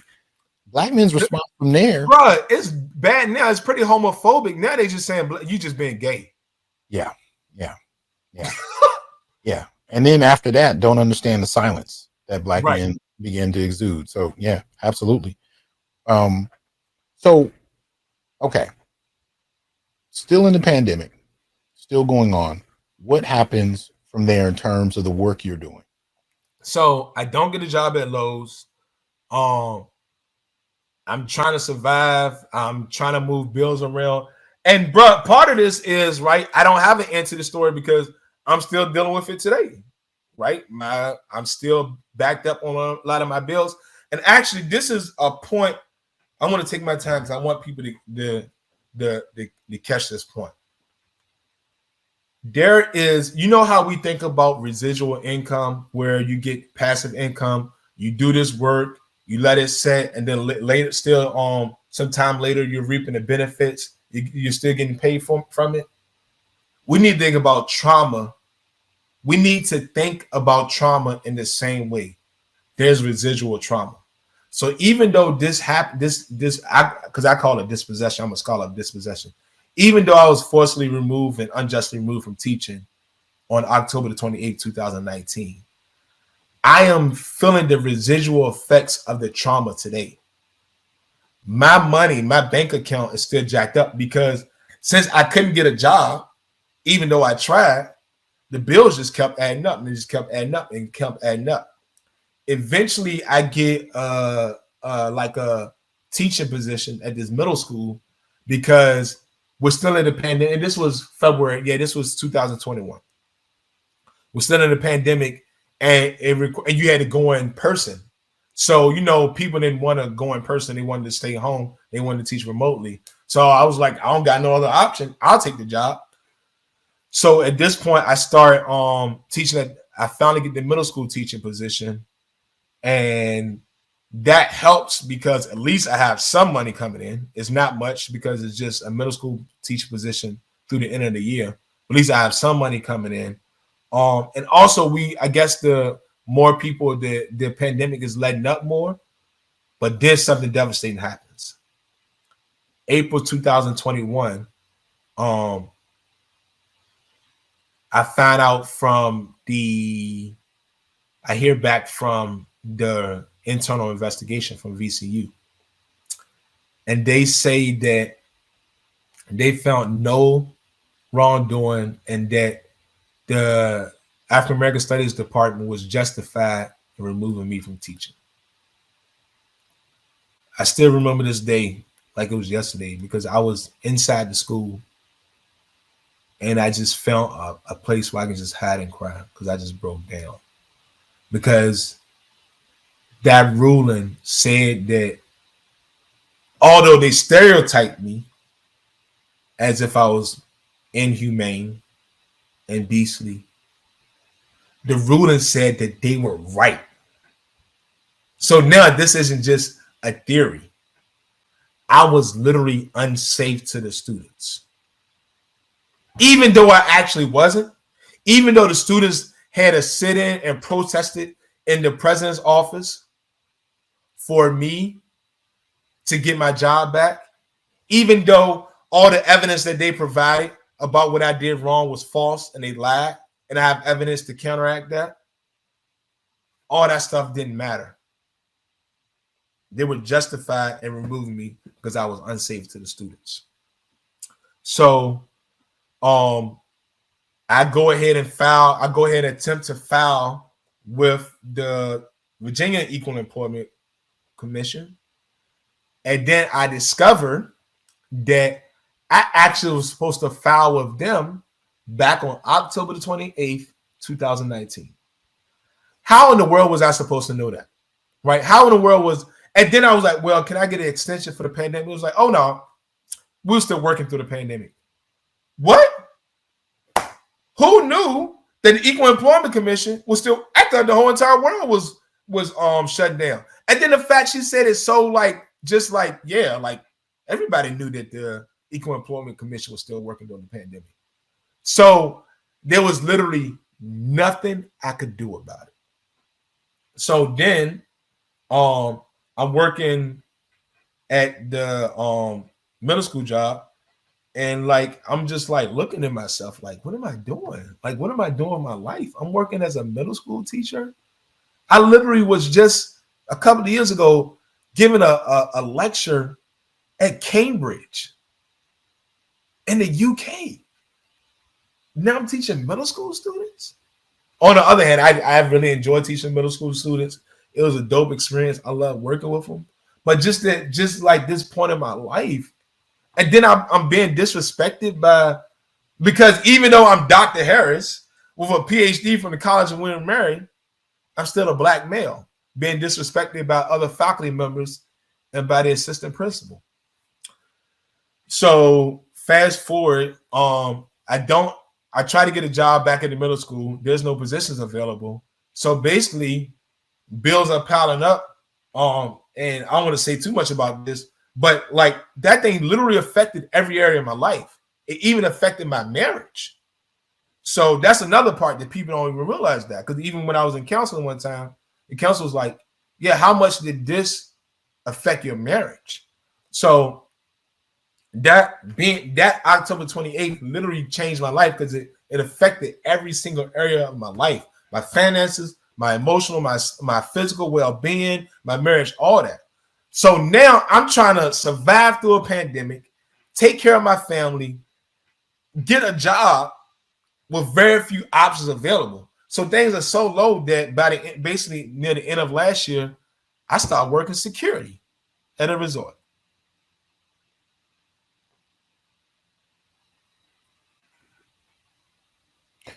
Right.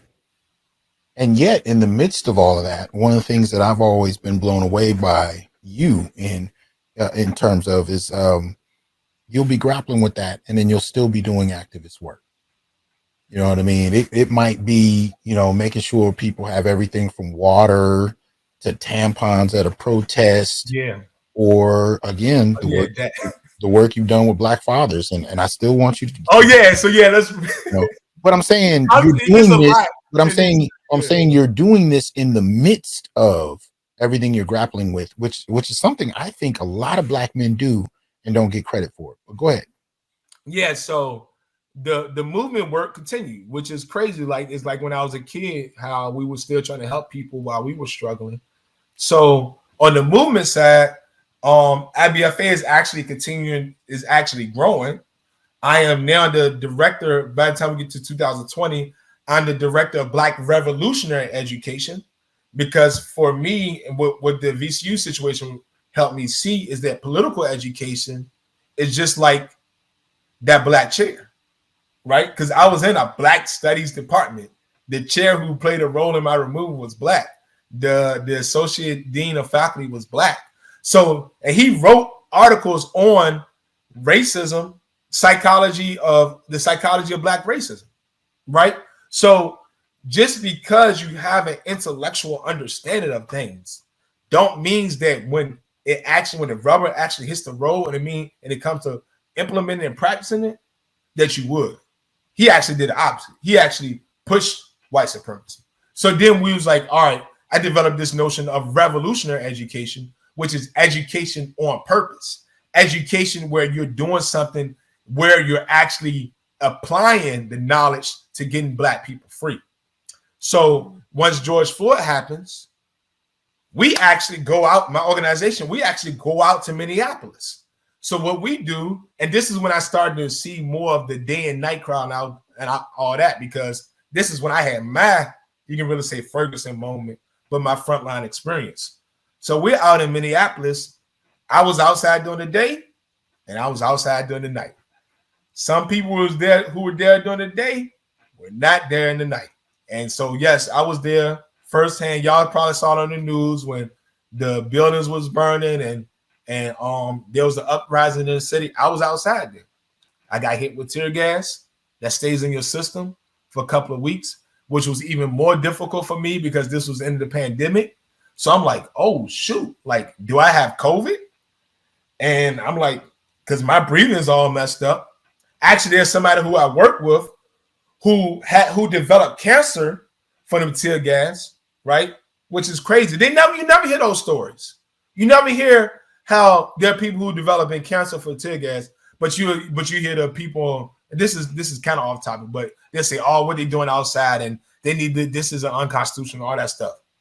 Not the police, the terrorized police state that's attacking us, right? So I faced that firsthand. The other thing about actually being outside is the cameras are designed, and mainly when it's the white cameras, they don't show a lot of stuff. And so what Hassan was referring to was black people looked out for black people. We looked out for each other a lot. Because of the pandemic, particularly in Minneapolis, a lot of the stores were closed. As a result, people couldn't get access to some of their basic needs. So what we did was we worked, we organized, we came together, and there were women who needed tampons. We gathered supplies and basic needs that people what we call them, like survival supplies, right? Food, clothing, stuff like that. We gathered that out. So while I was in Minneapolis, we actually had people working in the background in St. Louis and Chicago, and we were all working together, coordinating so that we can give these out to people in need. One story, I got after I left Minneapolis, somebody contacted me. This mother said, "You know what? Thank you so much, because I didn't have any Pampers, any diapers for my baby." Just imagine that, right? Which again is like, yeah, I get it, because I remember I was that little boy. I was there in this world, in this country, but then not having the basic necessities and needs. So yeah, we continue to do that work. And for me, I do want to say this. Being in Minneapolis gave me a taste of freedom. Okay. Because like y'all, and you saw it, remember this time period, everybody around the world was uprising, right? Because remember during this time period, the NBA went on strike, Major League Baseball went on strike. It was like, yo, like we could actually get free.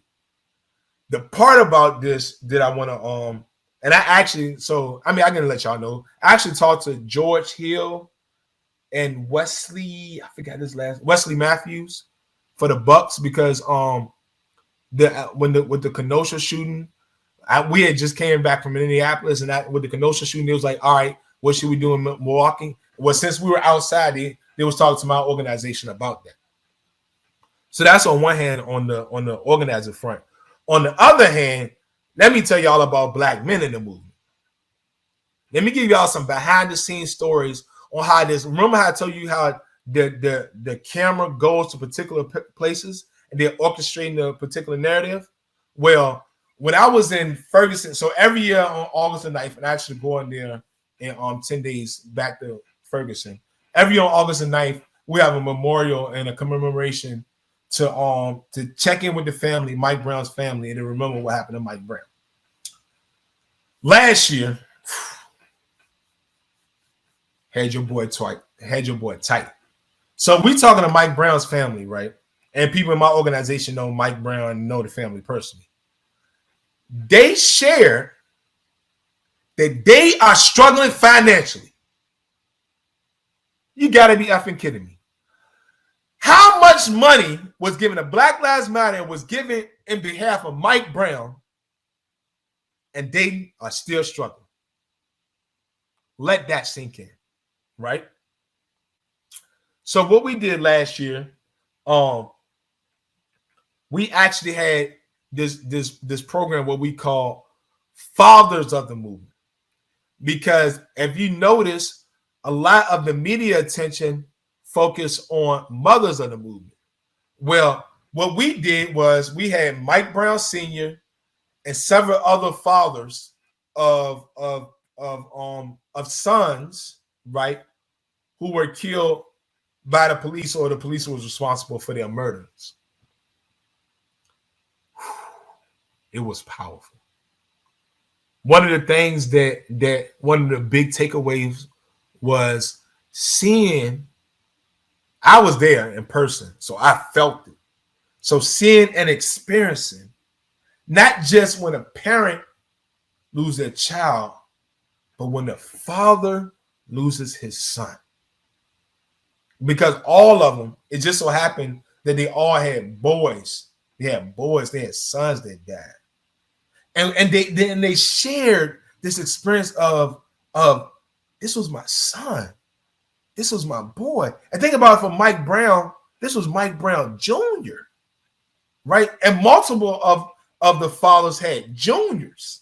There's a particular feeling, Hassan, you can speak to this too because you have a son. There's a particular feeling, there's a particular relationship between a father and son that was ripped and broken apart unjustly by police terrorists. And I experienced that firsthand. But there's another part to this, right? And I want to share this quick story that Oscar, Uncle Bobby, who was Oscar Grant's uncle, shared with me. So we was outside talking during the commemoration of Mike Brown Jr.'s killing, and he shared that he actually showed up to Ferguson, and then I can't remember the exact location where he was, but Don Lemon came to him and said, "Hey, you're Uncle Bobby, you're Oscar Grant's uncle. Can we interview you?" And he was like, "Oh yeah, sure, come on." So he said, "Hold on, wait," because they didn't know he was going to be there. So he said, "Wait," and presumably they were getting the story together, the angle that how they were going to present the interview. So sometime later, they come back to him, Uncle Bobby, Oscar Grant's uncle, and say, "You know what? We're no longer going to interview you." It's like, what? So this shows that the narrative that they want to push intentionally left out the fathers, and this time the uncle, right? They intentionally cultivated and created a narrative where they were not going to place black men in the camera. And he shared another story with me. He said, "Look at the Democratic National Convention in 2016 with Hillary Clinton. What mothers did you see they brought out? They brought out Sabrina Fulton from Trayvon Martin's mother, Jordan Davis, who was another mother, and maybe one other person. But notice what they did, right? First, they picked all mothers. Secondly, every single person who was killed by a vigilante, right? So now Democrats can say Black Lives Matter, we are against vigilantism, and be pro-police. So pro-law and order, pro-police, and pro-BLM. All the while orchestrating a particular narrative where we aren't going to show the black fathers, we aren't going to show the black men, but we are going to focus on the black mothers. While at the same time deflecting from having to criticize law enforcement. Right. Wow. I'd never heard that part of it before. I mean, I remember what you're talking about. I remember looking at that stage of the Democratic National Convention and going, what the hell? You know, as if black fathers didn't care about their kids or weren't present at all, right? Going with the popular stereotype. Or didn't have that particular connection between having a father and a son. Absolutely. But I hadn't heard about the vigilante element to it. So that's powerful. I mean, but can't you speak to that? What, to which part? About the father and son. Oh, absolutely. Absolutely. I mean, you're this is your legacy. This is your, you're seeing this young man who you can identify with, having been one yourself at every age he's at. You can Right. remember yourself in that place, but at the same time, he's living in a whole different context and he's his own person. So there's this interesting tie where you see yourself and yet you also see, somebody who hopefully will go on further than you. So it's a deep connection often. And let me say one more thing before you go to the next thing. For me, because that's the other thing. The narrative always says, imagine a picture, a mother burying their son, but also imagine a picture, a father burying his son, and using what you're saying, burying his legacy. sure. So one of the statements that rocked everybody, that one of the fathers said, was this: grief is having love with nowhere to place it. Wow. Wow. And I should say you did that with Torrin Walker. Yep, I did it with Torrin Walker. Brilliant cat. You can catch him on YouTube, but especially I think he's more prevalent on Twitter. Yeah. In there, but you guys did some brilliant work with that, man. You gave voice to Black fathers when nobody wanted to really, nobody seemed to care. And they intentionally silenced them and kept them out of the conversation. Yeah. And I even noticed BLM doing that. BLM would really be quick to not only jump on a death, but then quickly go to the mothers, quickly go to the women of the families and foreground them in that way. And I actually had a chance to kind of witness that as part of the bait and switch to generate more energy toward Black women's political advancement. But the fathers would be right there and no significant push for them whatsoever. Specific political advancement, Democrats. So now you got Kamala Harris as a VP. Right. And you have black men being shamed if they weren't happy about it. But and I remember having a couple of debates about this at the time, and it was like, well, you hate women, you just don't want to see us advance. I'm like, no, I'm concerned about her policies in the Bay Area that sent Black men to jail. That's what I'm concerned about. But that can't be part of the discussion. So these kind of issues come up. Give us because we're approaching the 2-hour mark. Yep. So give us your thoughts about where you think activism still needs to go, and your thoughts about where you are with Black men after all you've been through up to this point. Yeah, so it's funny that my initial response is we need to decenter BLM. Because I'm laughing because they always talk about decentering Black men. We really need to decenter BLM. We need to decenter Black feminism. Shout out to you, Hassan, for those who haven't got a chance to see it, but he has had me on the show. I have written this article, which goes to the next part where I think the movement needs to go. But I've written this article that's published in South Africa. It's published in the UK. It's been to France. It's been to Portuguese.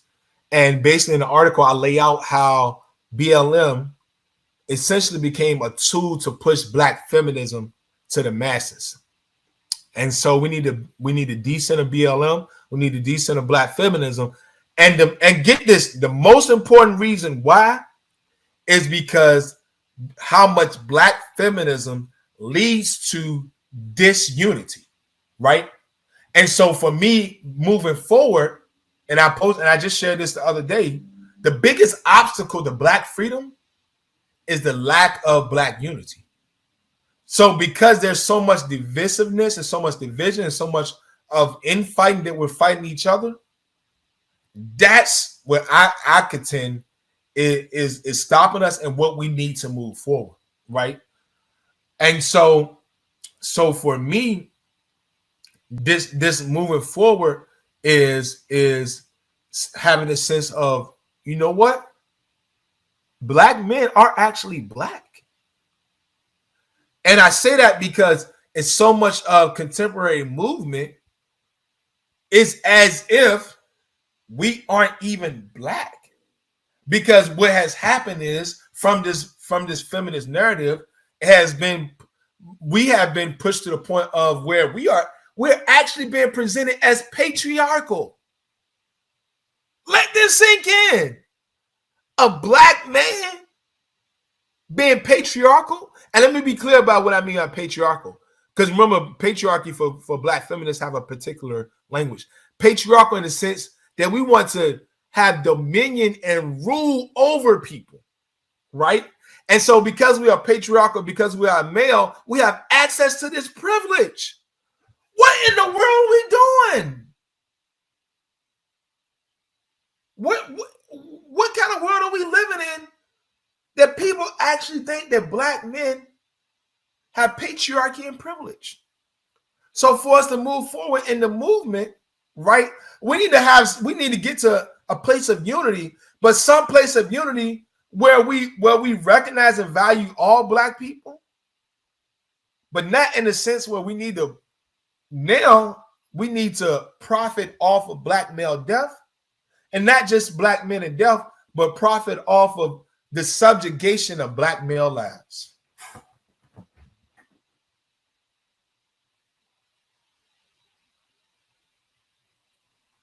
Absolutely. I feel like that was heavy, bro. You see, I left that silence there for a reason. Because and let me say that, right? Because this is not just because it's easy to see the black male death, right? It's very easy to see BLM, $9 million, Mike Brown Sr., they're not getting any money. That's easy. Right. But what we do not see is like me and you, Hassan, and regular old black men who are being treated as if we have some level of privilege, some level of access, some level of patriarchy, where now we need to be silenced or we need to be put in our place. Oh, no, you can't. You want to teach at a VCU? Oh, no. Because I forgot to tell this part of the story. One of the reasons why they said I was unsafe, and I quote, they said I was anti-black feminist. Let this sink in. Yeah, I've had the same experiences, bro. Yeah, I've had them. Only thing I did was teach the material, right? So are we saying now that for you to be fully black, for you to support all black people, you need to teach black feminism? Absolutely. And if you just intellectually, right? Because remember, academics is supposed to be a place of intellectual discourse where you share an idea, somebody responds. Nope. It's political. It's political, and it's at the point where now you need to be brainwashing folks. Brother, I've said this before. I taught a class, an intro class in Africana Studies. And, you know, of course, the syllabus is broken up into different aspects of the field and so on and so forth. By the time I got to gender, I started with teaching black feminism. Students like that. Then I had a black woman come teach about womanism. They didn't know how to process that. Usually when I teach about womanism, they get mad because I'm talking about something related to women that's contrary or different from feminism. So I had this brilliant sister come do it. They didn't like what she was saying because she was critical of feminism, but they were okay with the fact that it was a black woman. So it kind of neutraled out and they just got quiet. And then I hadn't developed black masculinism yet. All I did at that part of the class is I just started putting statistics on the screen about black men, black male homelessness, black male unemployment, black male incarceration, black male deaths at the hands of cancer, you know, things of that nature, HIV, the rates of HIV. I just started putting information up on the screen. Brother, they tried to get me fired just for putting information up on it. I hadn't developed any ideas about this stuff yet. I was just still working those out. But I was saying, really what I was trying to say was, we're talking about gender. We act as if black men don't have a gender, you know, academically speaking. Right. And that somehow the life experiences they have, the empirical data that backs how severe those experiences are, seem to have no theoretical basis in terms of gender. Right. But I didn't even know how to articulate that. And to be clear to listening, they're saying that they have these experiences because they are both black and male. Yes, because that's the other thing. The data I showed also, you saw a severe difference between black men and women. So if it was strictly a matter of race, then the stats should be relatively the same.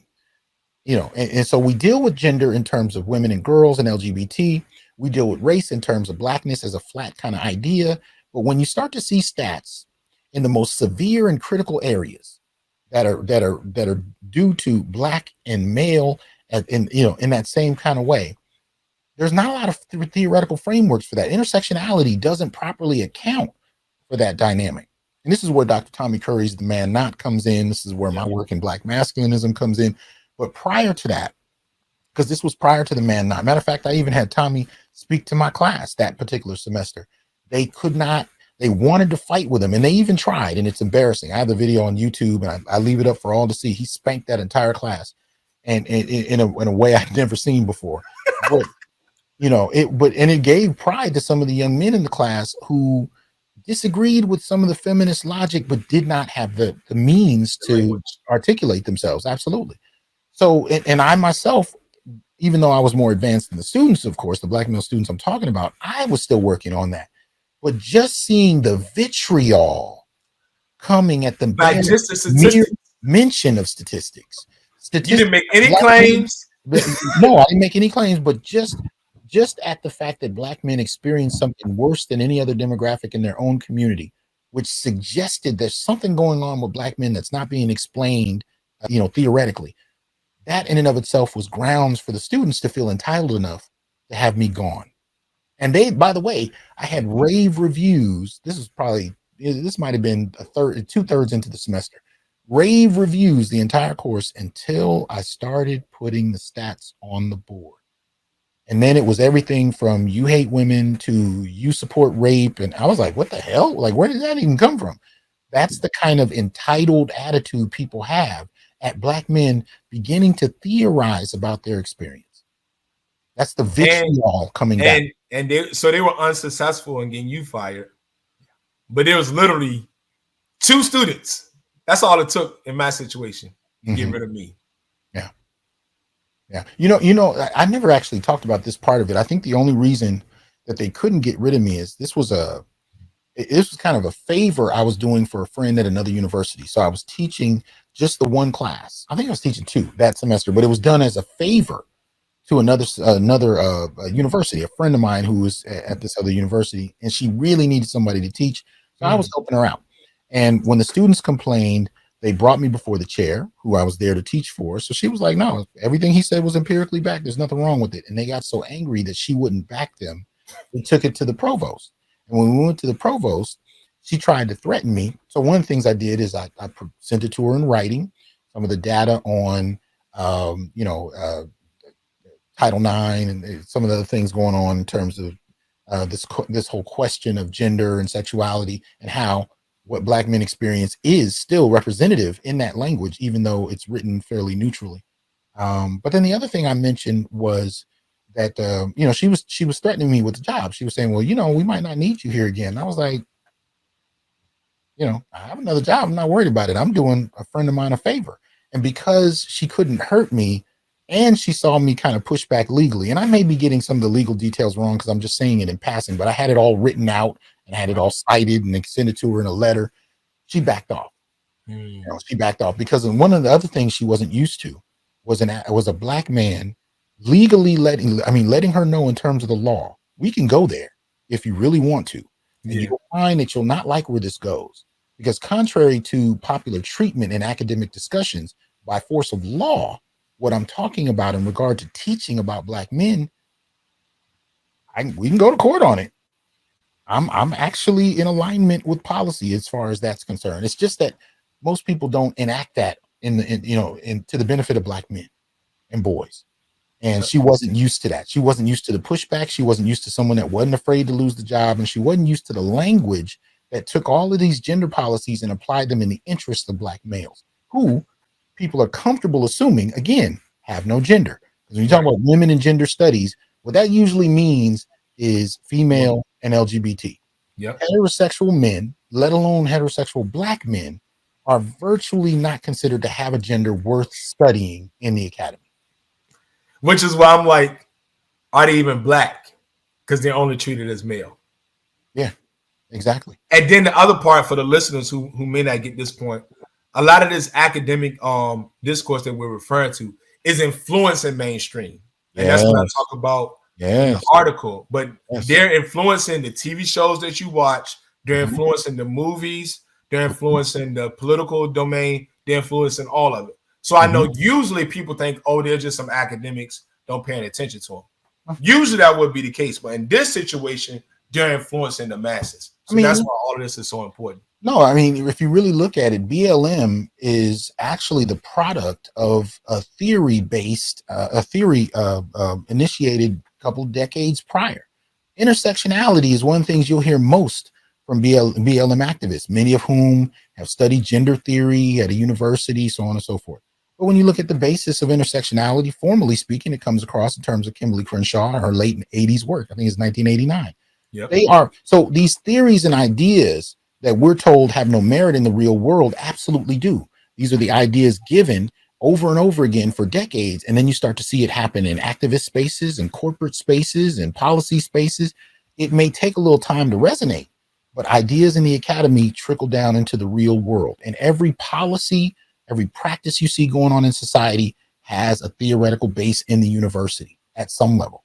So, but I want to thank you for this. Yeah, man. And I do want to plug real quick before we go. I was about to ask you. Go ahead and tell them where they can do it. Issue is in the Journal of Black Sexuality and Relationship, and hopefully it'll be coming out. I think it's volume 8, issue number 4. The title is Deconstruction and Analysis: Reframing and Legitimizing the Complexity of Black Masculinity. I co-authored this special issue with O'Shawn Gadsden, Black psychologist, my homie, my man. And the dope part about this issue is I got some articles in there from the great Hassan Johnson. So yeah. Tell them where they can find you and some of the organizational work you would like for them to support. Yeah, so IBFA.org. Again, IBFA.org. That's my organization, International Black Freedom Alliance. We are a global freedom fighting organization. We believe that Black people are smart enough, talented enough, got the tools and skills necessary in order to get Black people free. We are organizing everywhere as far west as California, South Brazil, North UK, and South Africa and Australia, and everywhere in between. So also I'm on all social media outlets as either Hood Scholar or Dr. Hood Scholar. Hood Scholar on Facebook, Dr. Hood Scholar on Twitter and Instagram. That's where you can find me. Website is Dr. Hood Scholar Wix site. And that's me, y'all. All right, man. Appreciate it. I'm gonna take you down, but thanks a lot. Always good to talk to you, Dr. Harris. All right, man. Peace. Okay, so I want to thank those of you who are supporting the Institute for Black Male Studies. You can continue to do so at Patreon. If you look up T.H. Johnson on Patreon, you can support the Institute through there with a monthly contribution so we can continue to do this work. You can also go to the Institute for Black Male Studies.com. You can take a course online. You can see more interviews. You can look at the materials available there and really spread the word so that we can actually get this out where more scholars willing to study Black men using an empirical basis can get some resources to assist them, intellectual resources. That said, appreciate your support. Thank you.